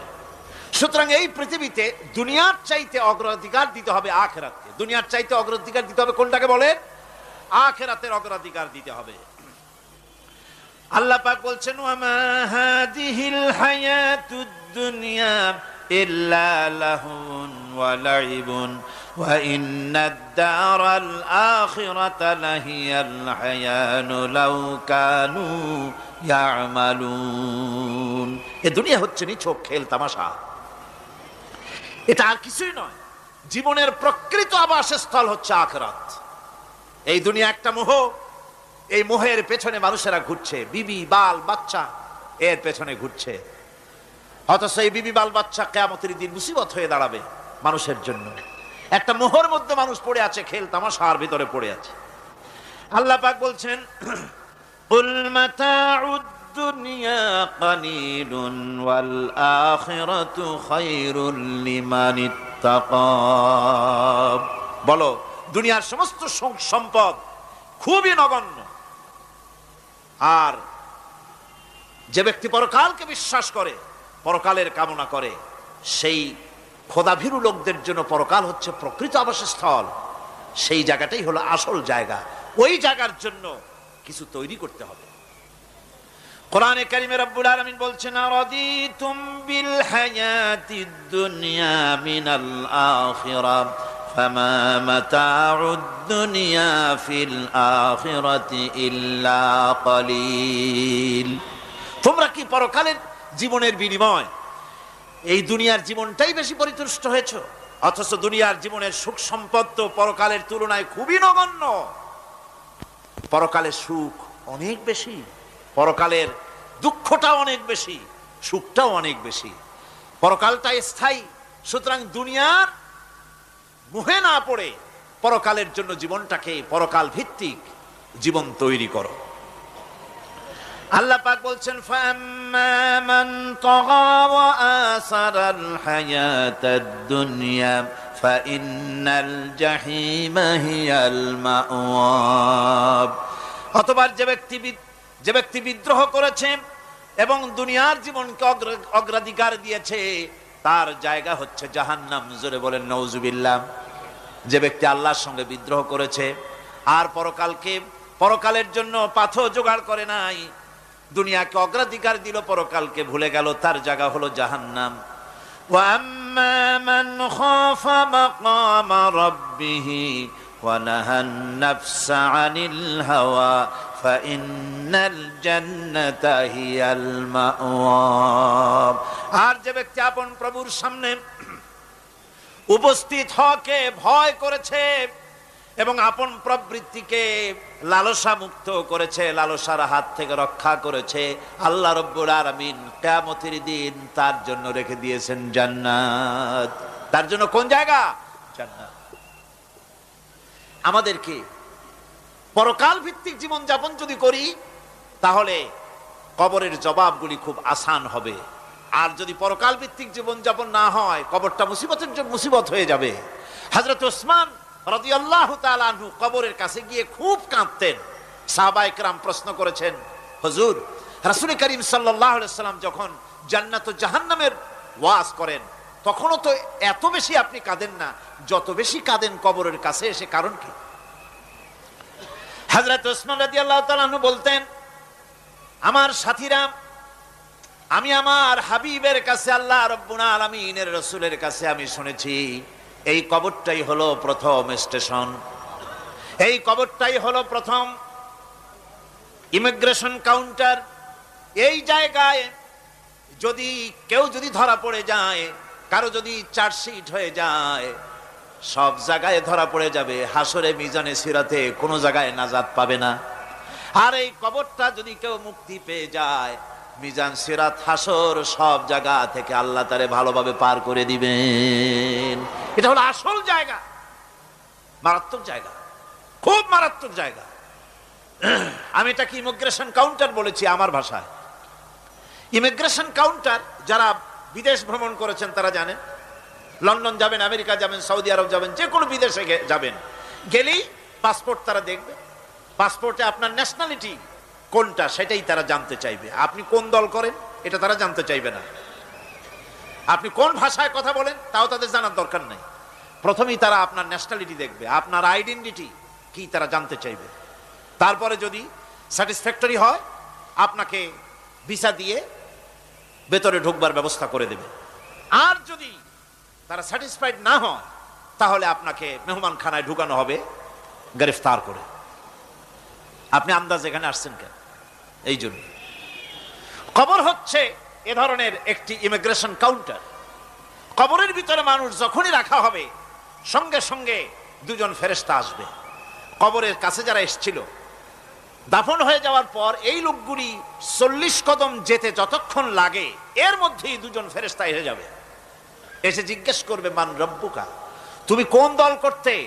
ওটা তাদের জানার দরকার নেই। চাকরি কিসে করতেন ওটা জানার দরকার নেই। ব্যবসা করতেন না চাকরি করতেন প্রয়োজন নেই। প্রথমেই জিজ্ঞাসা করা হবে ন্যাশনালিটি, প্রথমেই জিজ্ঞাসা করা হবে তার ন্যাশনালিটি সম্পর্কে, তার আইডেন্টিটিটা কি, এবং সেটাকে সত্যায়িত করার জন্য বোঝার জন্য 3টি প্রশ্ন। প্রথম প্রশ্ন মান রব্বুকা ওয়া মা দীনুকা ওয়া মান নবিয়্যুকা, তোমার রব কে, তোমার দ্বীন কি, তোমার নবী কে। যদি এই ব্যক্তি বেঈমান হয়, মুনাফিক হয়, সে বলবে হায় হাতা লা আদরি, হায় হাতা লা আদরি, জানি না আমার রবকে, আমি জানি না। তোমার দিন কি, দিন কারে কয় বুঝি না। এরপরে আল্লাহর নবী জনাবে মুহাম্মদ রাসূলুল্লাহ সাল্লাল্লাহু আলাইহি ওয়াসাল্লামকে দেখানো হবে, বলা হবে মা কুনতা তাকুলু ফি হাদার রাজুল, এই ব্যক্তি সম্পর্কে তোমার ধারণা কি নিকে, বলবে আমি চিনি না। নাউযুবিল্লাহ। বাস, এরপরে তার যা হবার তাই শুরু হয়ে যাবে। আর যদি বান্দাটা মুমিন হয়, প্রশ্ন করা হবে মান রব্বুকা, জবাব দেবে রব্বি আল্লাহ, আমার রব আল্লাহ রাব্বুল আলামিন। ওয়া মা দীনুকা, দীনুনা ইসলাম, আমার দিন হচ্ছে ইসলাম। এরপরে আল্লাহর নবীকে দেখানো হবে। কয়েক রকমের বর্ণনা আছে, কোন বর্ণনায় আছে হুজুরের আকারে দেখানো হবে, অথবা রাসূলকে সরাসরি দেখানো হবে। বলা হবে মা কুনতা তাকুলু ফি হাদার রাজুল, এই লোকটি সম্পর্কে ধারণা কি। মুমিন ব্যক্তি বলবে হাদা নবিয়ুনা মুহাম্মাদুর রাসূলুল্লাহ সাল্লাল্লাহু আলাইহি ওয়াসাল্লাম, ইনি আমার তো সেই নবী মুহাম্মাদুর রাসূলুল্লাহ সাল্লাল্লাহু আলাইহি ওয়াসাল্লাম। আমরা যেন এই রকমের জবাব দিতে পারি, আল্লাহ কবুল করো। সকলে জোরে কোন আমিন।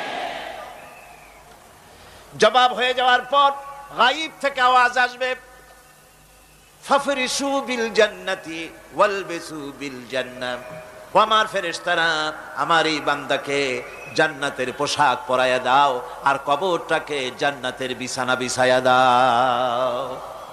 জান্নাতের পোশাক পরায় দাও, জান্নাতের বিছানা বিছায়া দাও। ইলা মাদ্দা বাসারিহি, তার চোখের দৃষ্টি যতদূর যায় কবরটা ততটা প্রশস্ত করে দাও। এরপর বেহেশতের পোশাক পরাইয়া বেহেশতের বিছানা বিছায়া ফেরেশতা বলবে নুম কানাউমুল উরুস, ঘুমিয়ে যাও। দুলামিয়া যেমন বাসর সজ্জায় নতুন বউ নিয়ে আরামে ঘুমায়, এরকম আরামে ঘুমায় যাও। ইলা ইয়াউমিল কিয়ামা, কিয়ামত পর্যন্ত ঘুমায় থাকো, আরামে ঘুমিয়ে থাকবে। এরপরে সিংগায় ফুৎকার হবে, সিংগার ফুৎকারের আওয়াজে তার ঘুম ভেঙে যাবে। বলবে ইয়া ওয়াইলানা মান বা'সানা মিন মারকাদিনা, হায় আফসোস, আমার এত আরামের ঘুম থেকে কে আমাকে জাগ্রত করলো, আমার ঘুমটারে নষ্ট করলো কে। আওয়াজ আসবে হাদা মা ওয়াদার রহমান ওয়া সাদাকাল মুরসালুন, এটা হচ্ছে রহমানের সেই ওয়াদা, আর মুরসালিনরা নবীরা সত্য কথাই বলেছিলেন, সেই কিয়ামত অনুষ্ঠিত হচ্ছে। আমার বন্ধুগণ, সেজন্য এই দুনিয়ার মোহে পড়ে থাকলে পরে দুনিয়ায় যারা অগ্রাধিকার দিবে দুনিয়াকে পরকালের তুলনায়, জবাব দিতে পারবে না কবরের ভিতরে গিয়া।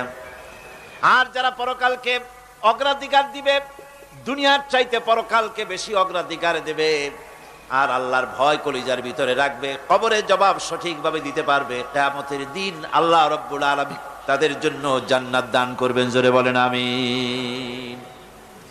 দুনিয়াটা হচ্ছে দুনিয়া যেখানে আমরা আসি। আমি আগেই বলেছি দুনিয়া হচ্ছে আদনা শব্দ থেকে এর উৎপত্তি হয়েছে, তুচ্ছ নিকৃষ্ট, এটার দাম নাই, এটার মূল্য নাই।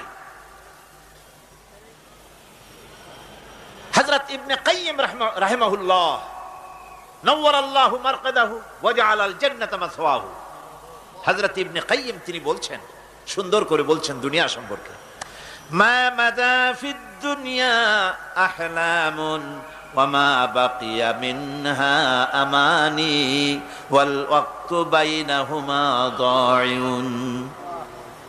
মা মাদা ফিদ দুনিয়া আহলামুন, জীবনের যে অংশ ফেলে এসেছি সেটা আজ একটা স্বপ্ন। ওয়ামা বাকিয়া মিনহা আমানি, আর জীবনের যে অংশ সামনে বাকি আছে সেটা এখন একটা আকাঙ্ক্ষা। ওয়াল ওয়াক্তু বাইনাহুমা দায়ুন, আর এর মাঝখান থেকে সময় সব চলে যাচ্ছে। কত বড় কথা চিন্তা করেছেন?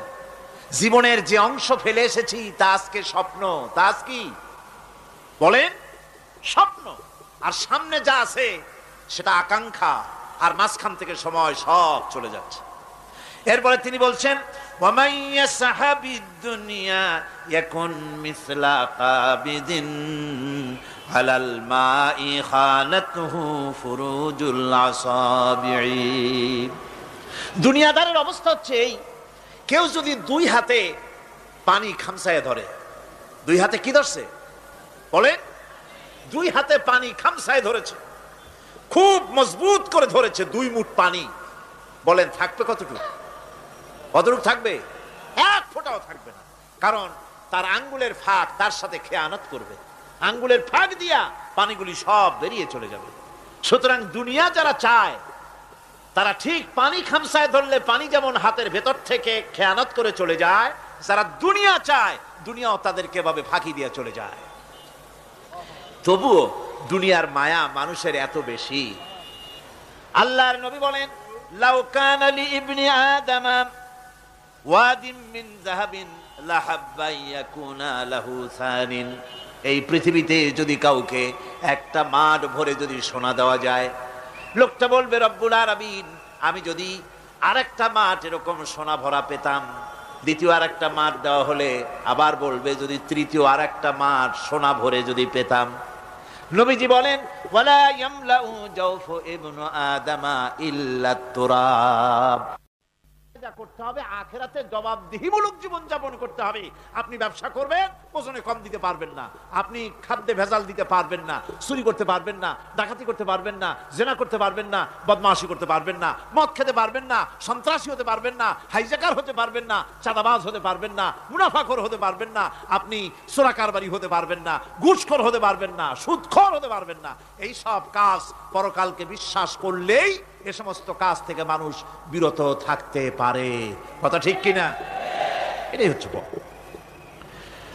সুতরাং এই পৃথিবী থাকবে না, এটা কি চিরকাল থাকবে না, এর একটা পরিসমাপ্তি ঘটবে।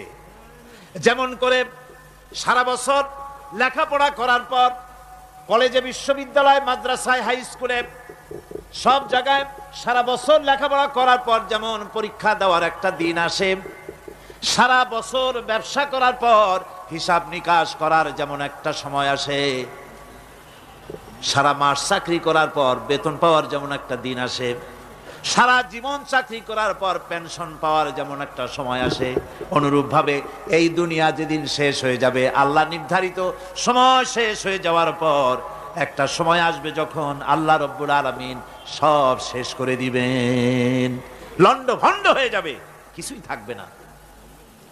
কোরআনে কারিমে আল্লাহ সব বলেছেন, কোরআনে সব আল্লাহ বলে দিয়েছেন। আল্লাহ পাক বলেন এই পৃথিবীর সব কেমন ভাবে ধ্বংস হবে তার চিত্র আল্লাহ পাক কোরআনে কারিমে তুলে ধরেছেন। ইযাস সামাউ ফাতারাত ওয়া ইযাল কাওয়াকিবু তাসারাত ওয়া ইযাল বিহারু ফুজ্জিরাত ওয়া ইযাল কুবুরু বু'সিরাত। যখন আকাশসমূহ দীর্ণ বিদীর্ণ হয়ে যাবে, তারকাগুলি বিক্ষিপ্ত হয়ে ছিটকে পড়বে, আর সমুদ্রগুলি উচ্ছ্বসিত হয়ে পড়বে, কবরগুলি সব তার ভেতরে যা আছে উদ্গীরণ করে দেবে, তারকাগুলি স্থিমিত হয়ে যাবে। এরপরে সমস্ত আকাশগুলি কাতাইয়িস সিজিল্লিল কুতুব, কিতাবের পৃষ্ঠার মতো একটার পরে একটা ঠাস ঠাস করে পড়তে থাকবে, চূর্ণ বিচূর্ণ হয়ে ভেঙে চুরে একাকার হয়ে যাবে। পাহাড়গুলিকে উড়িয়ে দেওয়া হবে, চন্দ্র এবং সূর্য একাকার হয়ে যাবে। আল্লাহ রাব্বুল আলামিন বলেন ফাইদা বারিকাল বাসার ওয়া খাসাফাল কমার ওয়া জুমিআশ শামসু ওয়াল কমার। চক্ষু যখন বিস্ফারিত হয়ে যাবে, চাঁদ যখন তার আলো হারিয়ে ফেলবে, সূর্য যখন তার আলো হারিয়ে ফেলবে, চাঁদ আর সূর্য সব একাকার হয়ে যাবে, সেই সময়ের অবস্থাটা কি চিন্তা করো, মানুষ হয়রান হয়ে দৌড়াদৌড়ি করবে। ওয়াহুমিলাতিল আরদু ওয়াল জিবালু ফাদুক্কাতা দাক্কাতান ওয়াহিদা, জমিন এবং পাহাড়গুলির মধ্যে আল্লাহ রাব্বুল আলামিন সংঘর্ষ বাঁধিয়ে দিবেন, পাহাড়গুলি ভেঙে চুরে টুকরা টুকরা হয়ে যাবে, পাহাড়গুলি উঁচু করে জমিনের উপরে আছাড় মেরে আল্লাহ রাব্বুল আলামিন ভেঙে চুরে চুরমার করে দিবেন। সুবহানাল্লাহ। ওয়া তাকুনুল জিবালু কালইনিল মানফুস, পাহাড়গুলো পেঁজা ধোনা তুলার মতো করে উড়িয়ে দেওয়া হবে, পাহাড় উড়ে যাবে। সুবহানাল্লাহ পড়ো। পাহাড় পাথরের তৈরি করা পাহাড়, এই পাহাড়গুলি তুলার মতো হয়ে উড়বে কিভাবে? আমি এই দৃশ্য নিজের চোখে কিছুটা হলেও দেখছি। আজ থেকে 10 দিন আগে আমি ইতালি সফর করে এসেছি। ইতালির রাজধানী রোম। রোম প্রাচীন সভ্যতার লালন ভূমি। কোরআনে কারিমে সূরায় রোম রয়েছে, এই রোম সেই রোম। এখানের বাদশার কাছে রাসূল করিম সাল্লাল্লাহু আলাইহি সাল্লাম হেরাক্লিয়াসের কাছে চিঠি পাঠিয়েছিলেন, সেই রোম। 12 থেকে 15,000-এর মতো বাংলাদেশি মুসলমান সেখানে আছে। জুমার দিন, যেদিন আমি গেলাম তার পরের দিনই জুমা ছিল, জুমার নামাজ পড়লাম ভ্যাটিকানের কাছেই বিশাল মসজিদ, ইউরোপের ভিতরে সবচাইতে বড় মসজিদ এটা। রোম ইসলামের দুশমনদের রাজধানী। সেইখানে যখন আজান হচ্ছে আশহাদু আন্না মুহাম্মাদার রাসূলুল্লাহ, আমার অনুভূতির কথা আপনাদেরকে বোঝাতে পারবো না, কি অনুভূতির সৃষ্টি হয়েছে আমার ভেতরে। ভ্যাটিকানের পোপ এক পাশে, কিছু দূরেই ভ্যাটিকান, ওটা হচ্ছে গোটা পৃথিবীর সমস্ত খ্রিস্টানদের কাবা, ভ্যাটিকান। তার পাশেই বিশাল মসজিদ, সেখানে নামাজ পড়লাম। চিন্তার ভেতরে আসলো আল্লাহ রাব্বুল আলামিন তার হাবিবের নাম, তার তাওহীদ, তার রিসালাতকে কিভাবে বিশ্বময় ছড়িয়ে দিলেন। আবু জাহেল চাইছিল মুহাম্মদ সাল্লাল্লাহু আলাইহি ওয়াসাল্লামকে স্তব্ধ করে দেবে মক্কার জীবনেই। কত বদনাম, সাহের, কাহেন, কাযযাব, শায়ের, নাউযুবিল্লাহি মিন যালিক, কত গালাগালি করলো। আর আল্লাহ শুনালেন, হাবিব চিন্তার কোনো কারণ নাই, ওয়া রাফা'না লাকা যিকরাক, আমি আপনার প্রশংসা বিশ্বময় ছড়িয়ে দেব। সুবহানাল্লাহি ওয়া বিহামদিহি। রোম প্রোগ্রাম শেষ করে আমাকে তারা নিয়ে গেল, যেটা আমি বলছি সফর কাহিনী শোনাবার সময় এটা না, যেহেতু এর সঙ্গে প্রাসঙ্গিক সেজন্য বলছি। পাহাড় কেমনে তুলার মতো হয়ে উড়বে তার নজির দেখেছি। রোম শহর থেকে 300 মাইল দূরে, 300 কিলোমিটার দূরে নেপোলিয়ান বোনাপার্ট তার বাড়ি, এবং ওটা তার নামই একটা প্রভিন্স।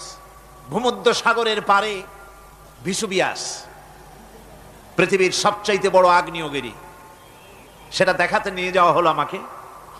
যে পাহাড়টা পৃথিবীর মাটি থেকে তার চূড়া হচ্ছে 3 মাইল উঁচু, এর 2 মাইল গাড়িতে করে ঘুরে ঘুরে যাওয়া যায়, এরপর আর গাড়িতে যাওয়া যায় না, বাকিটুকুন যেতে হবে হেঁটে হেঁটে। পাহাড়ের উপরে অক্সিজেন কম, বেশ কষ্ট হচ্ছিল উঠতে। জীবনে প্রথম পাহাড়ে চড়েছি, জাবালে নূর, রাসূল করিম সাল্লাল্লাহু আলাইহি সাল্লামের উপরে যেখানে ওহী হয়েছিল সর্বপ্রথম। পাহাড় চড়ার একটা অভিজ্ঞতা ওখান থেকে আমার কিছুটা হয়েছিল। খুব কষ্ট হলো বাকি 1 মাইল উঠতে। যখন ভিসুভিয়াসের একদম শীর্ষে চলে গেছি, সেখানে গিয়ে আমার সাথে 15-20 জন লোক ছিল। আমি নিজেই আল্লাহু আকবার বলে আমার গলা থেকে আওয়াজ বেরিয়ে গেল। আমি দেখতে পেলাম ভিসুভিয়াসের শীর্ষে বিশাল গর্ত। আমার মনে হয় গর্তটা এই মাঠের 1/4 হবে, এই মাঠের 1/4 হবে গর্তটা। সেই গর্তটার গভীরতা হচ্ছে 1.5 কিলোমিটার। এইখান থেকে পাথরগুলি উত্থিত হয়েছে, আগ্নেয়গিরি, পাথর আগুনে গলে লাভা হয়ে এগুলি পাহাড় বেয়ে উপচে পড়েছে, চতুর্দিকে 12 মাইল ছড়িয়ে গিয়েছে। আমার মনে পড়লো ওয়াকুদুহান নাস ওয়াল হিজারা, জাহান্নামের আগুনের ইন্ধন হবে মানুষ আর পাথর। আমি সেখানে সেজদায় পড়ে গিয়া কান্নাম আর বললাম, আল্লাহ জাহান্নামের আগুন হারাম করে দিও আমাদের জন্য। পাথর কিভাবে গললো, গলে পাথরগুলি গলে পুড়ে চতুর্দিকে পড়েছে আর ছিটকেছে, চতুর্দিকে ছিটকে পড়েছে। সেই পাথরগুলি ছিটকে ছিটকে যেগুলি পুড়ে পড়েছে সেগুলিকে দূরে সাদা রঙের বলে মনে হয়, কোনোটা সাদা কোনোটা কালো, মনে হয় যেন তুলার মতো হয়ে পড়ে আছে চতুর্দিকে। 1944 সনে তৃতীয়বারের মতো ভিসুবিয়ার্সি অগ্নিগিরি যে অগ্নি উৎপাত করে তাতে আশেপাশের 12 মাইল এলাকা এফেক্টেড হয়ে যায়। পাথরগুলি গলে এভাবে বিধ্বস্ত করে দিয়েছে। এখান থেকে এখানে জোহরের নামাজ, আসরের নামাজ আমরা পড়লাম, আল্লাহর কাছে খুব দোয়া করলাম। এখনো ধোঁয়া উঠতেছে, এখনো পাহাড়ের ফাটল দিয়ে ধোঁয়া উঠছে। একজন হাত দিয়ে আমাকে বলল যে খুব গরম লাগে ধোঁয়াগুলি। ওখানকার লোকেরা বলল যে ভেতরে এখনো আগুন আছে, তবে সুপ্ত, যে কোনো মুহূর্তে আবার তা জাগ্রত হতে পারে। আমরা সেখান থেকে নেমে এলাম। একটু কিছু দূর গিয়েই সেখানে হলো পম্পেই শহর। এই পম্পেই শহরটা হচ্ছে ঈসা আলাইহিস সালামের জন্মের 2000 বছর আগে এই শহর তৈরি হয়। ঈসা আলাইহিস সালামের জন্মের 179 বছর পর ভূমিকম্প হয়। সেই ভূমিকম্পে গোটা পম্পেই শহরটা পৃথিবীর মানুষের চোখের আড়াল হয়ে যায়, ধ্বংস হয়ে যায়, মাটির তলায় গরক হয়ে যায়। আজ থেকে 200 বছর আগে মাটি খনন করতে গিয়ে এই শহর আবিষ্কৃত হয়। পুরা শহরটা খুঁড়ে তারা বের করেছে। 180 হেক্টর জমিনের উপরে এই বিশাল শহর। ঘুরে ঘুরে দেখলাম, গাড়ি চলে না সেখানে, পায়ে হেঁটে দেখতে হলো। প্রশস্ত রাস্তা। আজ থেকে 4000 বছর আগের মানুষেরা রাস্তা বানাতে জানতো পাথর দিয়ে, এবং রাস্তার দুধারে তাদের ছিল ফুটপাত, পানির ব্যবস্থা, নগরায়নের সব রকমের সুযোগ সুবিধা। তারপরে সেখানে বিচারালয়, এরপরে দোকানপাট, বাজার ঘাট, সবকিছুর ব্যবস্থা রয়েছে। বিশাল বিশাল পাথরগুলি দিয়ে পিলার তৈরি করা। ভাবলাম এই পিলারগুলি, এই পাথরগুলি তারা কিভাবে ক্রেন ছাড়া এত উপরে উঠালো কি করে, আমার মাথায় আসলো না। পাথর কেটে কেটে সুন্দর সুন্দর অঙ্কন শিল্প তারা করেছে। এরপরে ঘুরতে ঘুরতে বাদশার রাজার বাড়িতে গিয়ে ঢুকলাম। সেখানে গিয়ে দেখলাম উলঙ্গ এত মূর্তি পাথরের তৈরি করা। পাথর কেটে কেটে দেওয়ালে যৌন মিলনের এমন কোন অশ্লীল ছবি নাই যা তারা সেখানে তৈরি করে নাই। উলঙ্গ মূর্তি আর উলঙ্গ যৌন মিলনের অসংখ্য ছবি দিয়ে এই এলাকা ভরা। তখন আমি বুঝলাম আল্লাহর গজব হওয়ার কারণটা কি, এই শহরটা মাটির নিচে গরক হয়ে যাওয়ার কারণটা কি। আল্লাহ পাক জেনা ব্যভিচার যে দেশে বেশি হয় আল্লাহ পাক বরদাস্ত করেন না। দুশ্চরিত্র যে দেশের মানুষ দুশ্চরিত্র হয়ে যায়, জেনা ব্যভিচার বেশি হতে থাকে, আল্লাহ গরক করে দেন, গজব দেন। এই গজব এক এক সময় এক এক রকমের হয়ে আসে। কখনো মাটির নিচে দাবায় দেন, কখনো মহামারী, কোন দেশে কলেরা, কোন দেশে জলোচ্ছ্বাস, কোথাও ভূমিকম্প, আর সর্বশেষ এই জেনা ব্যভিচারের জন্য আল্লাহ পাকের চূড়ান্ত এই যৌনতার অশ্লীলতার জন্য চূড়ান্ত গজব বর্তমান বিশ্বের জন্য এইডস। আল্লাহ পাক এই গজব দিয়েছেন।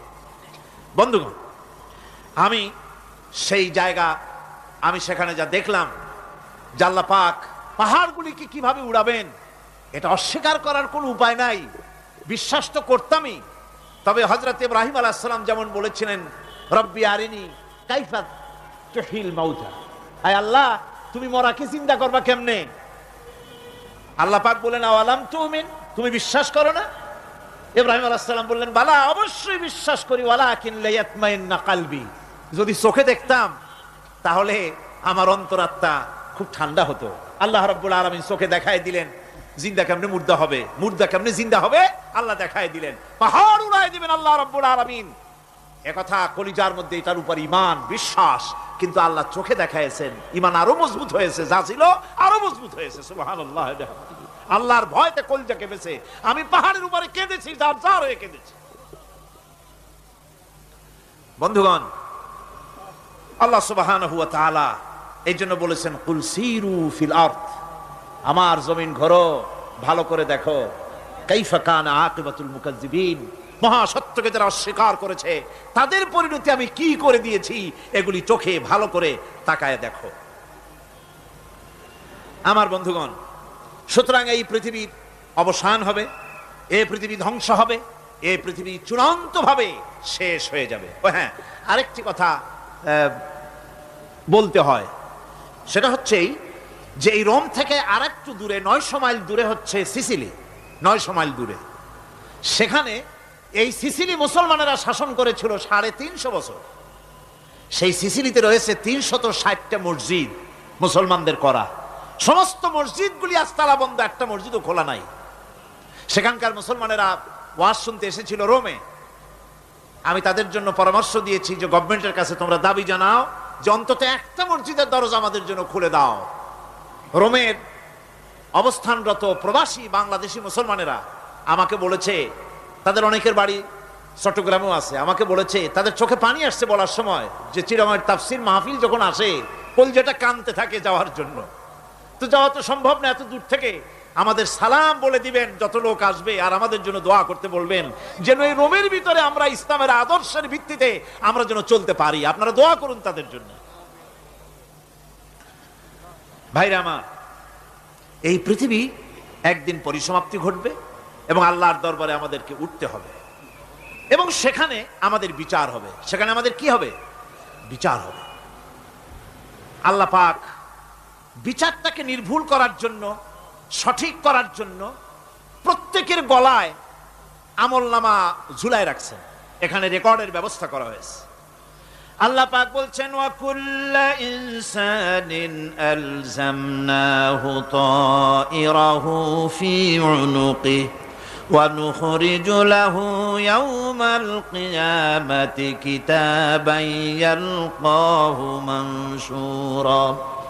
আল্লাহ পাক বলেন প্রত্যেকের ভালো মন্দ কর্মফল, কর্মলিপি আমি তার গলায় ঝুলায় রেখেছি। কিয়ামতের দিন সে নিজের কাছে স্পষ্ট সব দেখতে পারবে, কোনো জিনিস বাদ পড়বে না। তার গলায় তার আমলনামা ঝুলানো আছে, সব রেকর্ড হতেছে। আমরা যা করছি সবগুলি রেকর্ড হয়ে যাচ্ছে। বর্তমান বিজ্ঞানীরা আবিষ্কার করেছে যে মানুষের শরীরের ভিতরে ডিএনএ আছে, রক্তের ভিতরে ডিএনএ, এটা একটা কোড। মানুষের রক্তের ভিতরে ডিএনএ আছে। যেমন তার ব্রেনের ভিতরে কতগুলি কোষ আছে, এক একটা কোষ এক এক ধরনের কাজ করে, অনুরূপ ভাবে তার শরীরের ভিতরে রক্তের ভিতরে ডিএনএ আছে। এই ডিএনএটা কি? এই ডিএনএটা হচ্ছে, এই ডিএনএ একটা কম্পিউটারের মতো কাজ করতেছে। লোকটা কি করবে, কোথায় যাবে, সে ভালো হবে মন্দ হবে কি হবে, সব তার ডিএনএর মধ্যে রেকর্ডকৃত আছে। এটা বোঝার জন্য একটা সুন্দর দৃষ্টান্ত দেওয়া যায়। যেমন এই কাগজটাকে আপনারা মনে করুন একটা গাড়ির ব্লুপ্রিন্ট, একটা গাড়ির ব্লুপ্রিন্ট। এখানে লেখা আছে গাড়ি কিভাবে তৈরি হবে। এই কাগজটা নিয়ে ঘরের মধ্যে রেখে দিলেন। এখন এই কাগজটা থেকেই অটোমেটিক গাড়ির উইন্ডো তৈরি হলো, শিল তৈরি হলো, গাড়ির বডি তৈরি হলো, চেসিস তৈরি হলো, টায়ার তৈরি হলো, ইঞ্জিন তৈরি হলো, ব্যাটারি তৈরি হলো, পেট্রোল নিল, আর কোনো রকমের ড্রাইভার ছাড়াই গাড়ি চলতে আরম্ভ করলো। এই কথাটা যদি মনের মাথার মধ্যে আনতে পারেন যে এটা কিভাবে হইতে পারে, এতে লেখা অনুযায়ী যেভাবে হওয়া যদি সম্ভব হয়, অনুরূপ ভাবে মানুষের রক্তের ভিতরে ডিএনএ এর আবিষ্কার করেছে। এর ভিতরে মানুষের ভালো মন্দ, কোথায় যাবে কি করবে, সবকিছু এর মধ্যে রয়েছে। কোরআনে কারিমে আল্লাহ রাব্বুল আলামিন, আমি গত বছরও বলছিলাম যে বিজ্ঞানের আবিষ্কার যত বাড়বে কোরআন বোঝা মানুষের জন্য তত সহজ হবে। সুবহানাল্লাহ। কোরআন বোঝা মানুষের জন্য তত সহজ হবে। সুতরাং মানুষের গলার সাথে আল্লাহ পাক বলছেন যে একটা আমলনামা আমি ঝুলাই দিয়েছি তার গলার সাথে, সে যা করতেছে ওখানে সব লিপিবদ্ধ হচ্ছে, কম্পিউটারাইজড, কম্পিউটারের মতো এগুলি সব গ্রহণ করতেছে। এগুলি কিয়ামতের দিন তার সামনে হাজির করা হবে। কিয়ামতে যখন আমলনামা তার সামনে দিয়ে বলা হবে ইকরা কিতাবাকা কাফা বিনাফসিকাল ইয়াওমা আলাইকা হাসিবা, তাকে বলা হবে নিজের কর্মলিপি নিজেই পড়ো, আজ তুমি তোমার নিজের হিসাব নিতে যথেষ্ট। বন্ধুগণ, এই মাহফিলে যত লোক আমরা বসে আছি, আমরা আমাদের হিসাব নিতে যথেষ্ট না আরেকজন লাগবে কোন? আমরা যথেষ্ট কি না? কথা বোঝেন নাই। আমি বলতে চেয়েছি এটা, আমরা যদি এখন চোখ বুঝে চিন্তা করি যে পিছনের জীবনে কি করেছি, মনে পড়বে নাকি পড়বে না? বলেন সবাই, পড়বে কি পড়বে না? ছোটবেলায় কবে পায়ের নিচে কাটা ফুটেছিল, কবে কোথায় আছাড় খেয়েছিলেন, কবে কার বেল তাল আম কাঁচা আম চুরি করে খেতে গিয়ে কিল খেয়েছিলেন, তাড়া খেয়েছিলেন, তাকে এখন মনে নাই? আছে। তাহলে কিল, ওই তাল বেল চুরি করতে গিয়ে যে কিলটা খাইছিলেন সেটাও মনে আছে, ভালো মন্দ সব মনে আছে। তাহলে কোন হোটেলের রুমে কি করছিলেন, কোন স্কুলে কোন কলেজে কি করছিলেন, তারপরে জীবনে ছোট বড় ঘটনাগুলি চোখ বুঝতে মনে পড়বে না? এবার হিসাব করেন, মনে যদি পড়ে এবার হিসাব করেন আপনি জান্নাতি না জাহান্নামে। আপনি আপনার নিজের হিসাব নেওয়ার জন্য যথেষ্ট। তাকে হিসাব করতে বলা হবে, তোমার হিসাব, তোমার নিজের হিসাব নেওয়ার জন্য তুমি যথেষ্ট, তোমার হিসাব তুমি নিজেই করো, এটা পড়ো। আর সেই কিয়ামতের দিন কোনো সাহায্যকারী মিলবে না। লান তানফাকুম আরহামুকুম ওয়ালা আওলাদুকুম ইয়াউমাল কিয়ামা। লান তানফাকুম, কিয়ামতের দিন কোনো ফায়দা হবে না, অবশ্যই কোনো ফায়দা হবে না, কোনো উপকারে আসবে না। কিয়ামতের দিন তোমার সন্তান, তোমার স্ত্রী, তোমার মাল, তোমার সম্পদ কোনো উপকারে আসবে না কিয়ামতের ময়দানে। সেদিন সব তোমার সাথে বিচ্ছু করবে, সব পালায় যাবে। সেখানে উৎকোষেরও কোনো কারবার নাই যে ঘুষ টুস দিয়া, ফেরেশতাদের কোনো রকম বুঝবাজ দিয়া, আলাদা কোনো চোরাগলি পথ দিয়া একেবারে ফুট করে ভেসতে চলে যাবেন, এমন কোনো সুযোগ নাই। অনেকে বলে হুজুর এমন কিছু দোয়া শিখায় দেন যাতে ওই সব জেহাদ বোমা এগুলি খুব ভয় পাই, ও সব রাস্তা টাস্তা না, খুব সহজে কিছু দোয়া দুরুদ করিয়া আস্তে করে জান্নাতে চলে যাওয়া যায়, এরকম একটা দোয়া, এরকম একটা পথ বলে দেন। আমি বলি ভাই, এরকমের কোন চোরাগলি আমার রাসূল আবিষ্কার করতে পারেন নাই, আল্লাহর পয়গম্বরের ওই ধরনের কোন পথ আবিষ্কার করতে পারেন নাই। সেখানে কিয়ামতের দিন কাউকে উৎকোষ গ্রহণ করার কেউ নাই, উৎকোষ দেওয়া যাবে না। আর উৎকোষ দিবি না কি, আপনার কাছে কিছু নাইও, থাকলেও নেওয়ার কেউ নাই। এই দুনিয়ায় ফাঁকিবাজি করে বহুত কিছু করা যায়, কিন্তু কিয়ামতের মাঠে এগুলি কিছুই চলবে না। আল-ইয়াওমা লা ইয়ানফাউ মালুন ওয়ালা বানুন, কিয়ামতের দিন ধন সন্তান সন্ততি আর সম্পদ কোনো কাজে লাগবে না। সেদিন শুধু আমল, আমল যদি ভালো হয় কাজে লাগবে, আমল খারাপ হবে সব শেষ হয়ে যাবে।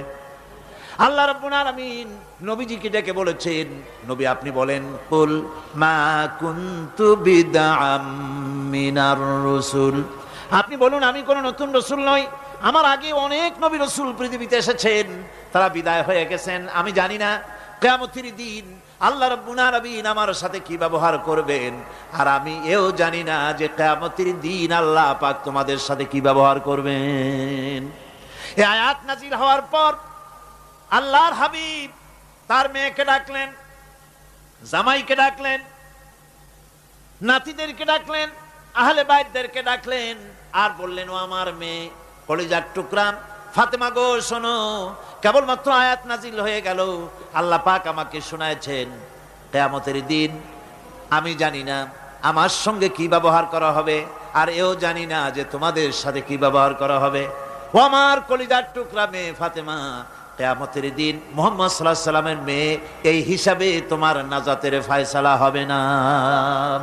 ও আমার কলিজার টুকরা নাতি হাসান আর হোসেন, কিয়ামতের দিন মুহাম্মদ সাল্লাল্লাহু আলাইহি সাল্লামের নাতি হিসাবে ফয়সালা হবে না। ও আমার জামাই হযরতে আলী, কিয়ামতের দিন আমার জামাই হিসাবে নাজাতের ফয়সালা হবে না।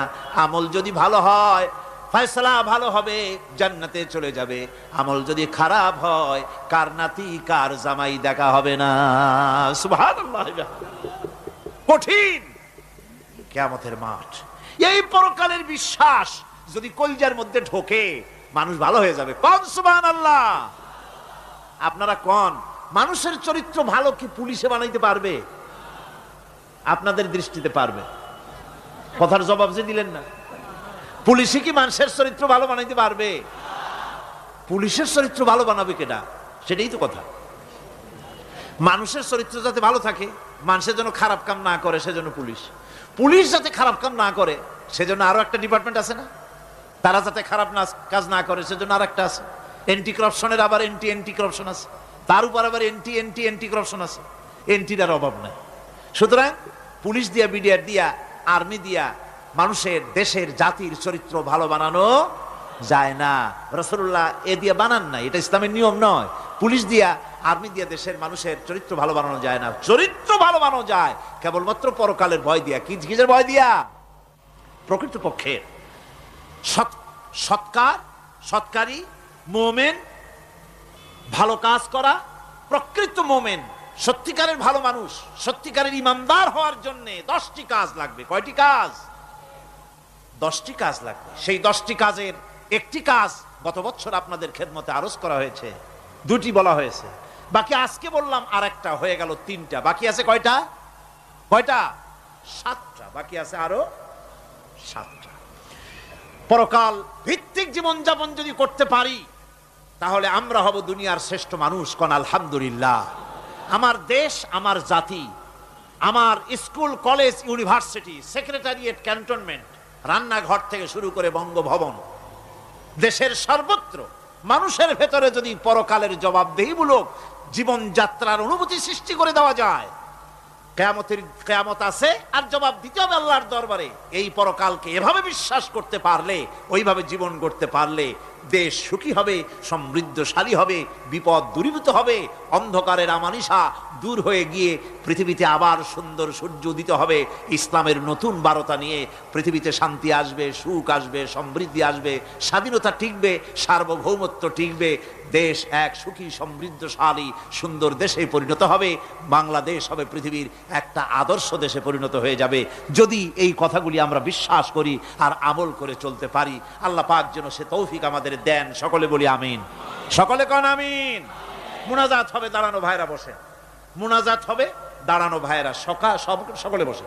ওই যে রাস্তায় যারা দাঁড়িয়ে আছেন, পাশে যারা আছেন, সব বসুন, এক মুহূর্তে বসুন। মুনাজাত, দোয়া। আমি গত বছর বলেছি, এবারও বলি, মুনাজাতের কথা বললে কিছু লোক আছে, এই 2-4 জন 5 জন হাঁটে। এটা কিন্তু একটা আসলেই বেয়াদবি। এটা কি কন্ত দেখি? যেহেতু মুনাজাত করা হচ্ছে কার কাছে?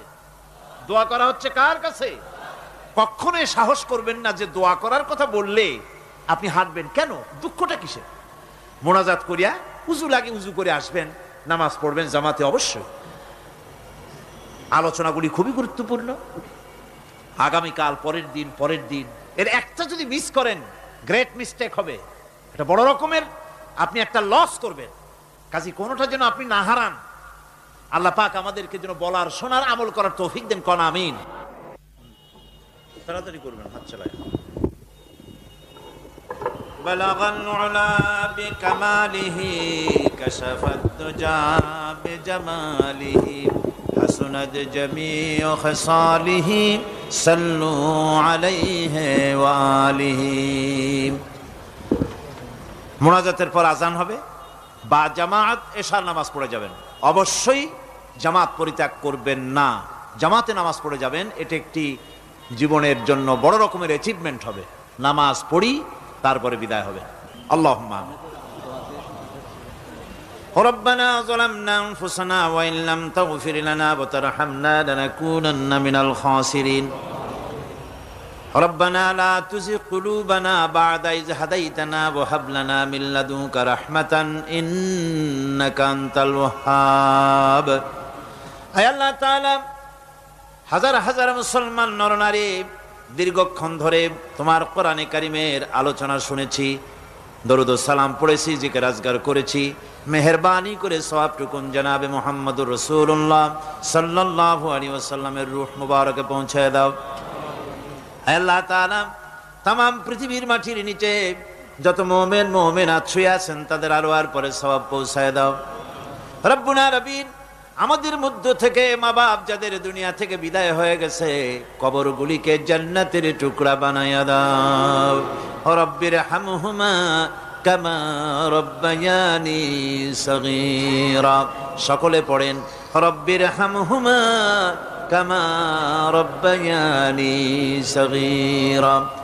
আয় আল্লাহ তাআলা, আমাদের পীর মুর্শিদ, আমাদের উস্তাদ আমাদের ভাই বোন আত্মীয় স্বজন যার যা মারা গেছে সকলকে ক্ষমা করে দাও। গোটা পৃথিবীতে আজকে যত মুসলমান বেঁচে আছেন সমস্ত মুসলমানদের গুনাহ খাতা মাফ করে দাও। সমস্ত মুসলমানদেরকে এক বানায় দাও, নেক বানায় দাও। মুসলমানদের জিন্দেগির গুনাহ খাতা মাফ করে দাও। হায় আল্লাহ তাআলা, আমরা সারা জীবন গুনাহ করেছি, গুনাহ করে জীবনটারে নষ্ট করে ফেলেছি। মাবুদ গো, দয়া করে জীবনের সব গুনাহগুলি আজ তুমি ক্ষমা করে দাও। হায় আল্লাহ তাআলা, কোরআনে কারীমের মাহফিলকে আমরা থাকবো না, আমরা তো চলে যাব, বিদায় হব। আয় আল্লাহ, এই মাহফিল যেন শেষ না হয়, কিয়ামত পর্যন্ত প্রতি বছর মাহফিল হতে পারে। কোরআনের এই যাত্রা যেন ভঙ্গ না হয়ে যায়। আয় আল্লাহ তাআলা, এই পবিত্র অনুষ্ঠান যেন শেষ না হয়ে যায়, প্রতি বছর হতে পারে। তুমি মেহেরবানি করে এই সিলসিলা জারি রেখে দিও। কোরআনে কারীমের আজমত, কোরআনের বরকত দিয়ে আল্লাহ তুমি আমাদেরকে মালামাল করে দাও। তোমার শেষ হেদায়েতের, সর্বশেষ হেদায়েতের কিতাবকে আমরা যেন আমাদের জীবনের হেদায়েতের উৎস হিসেবে গ্রহণ করতে পারি, আমল করতে পারি। তৌফিক আমাদের দিয়া দাও। রব্বানা তাকাব্বাল মিন্না ইন্নাকা আনতাস সামিউল আলিম ওয়া তুব আলাইনা ইন্নাকা আনতাত তাওয়াবুর রহিম। সুবহান রাব্বিকা রাব্বিল ইজ্জাতি আম্মা ইয়াসিফুন ওয়া সালামুন আলাল মুরসালিন আলহামদুলিল্লাহি রাব্বিল আলামিন। ওয়াজআল আখিরা কালিমাতিনা ইনদাল মাউত লা ইলাহা ইল্লাল্লাহু মুহাম্মাদুর রাসূলুল্লাহ।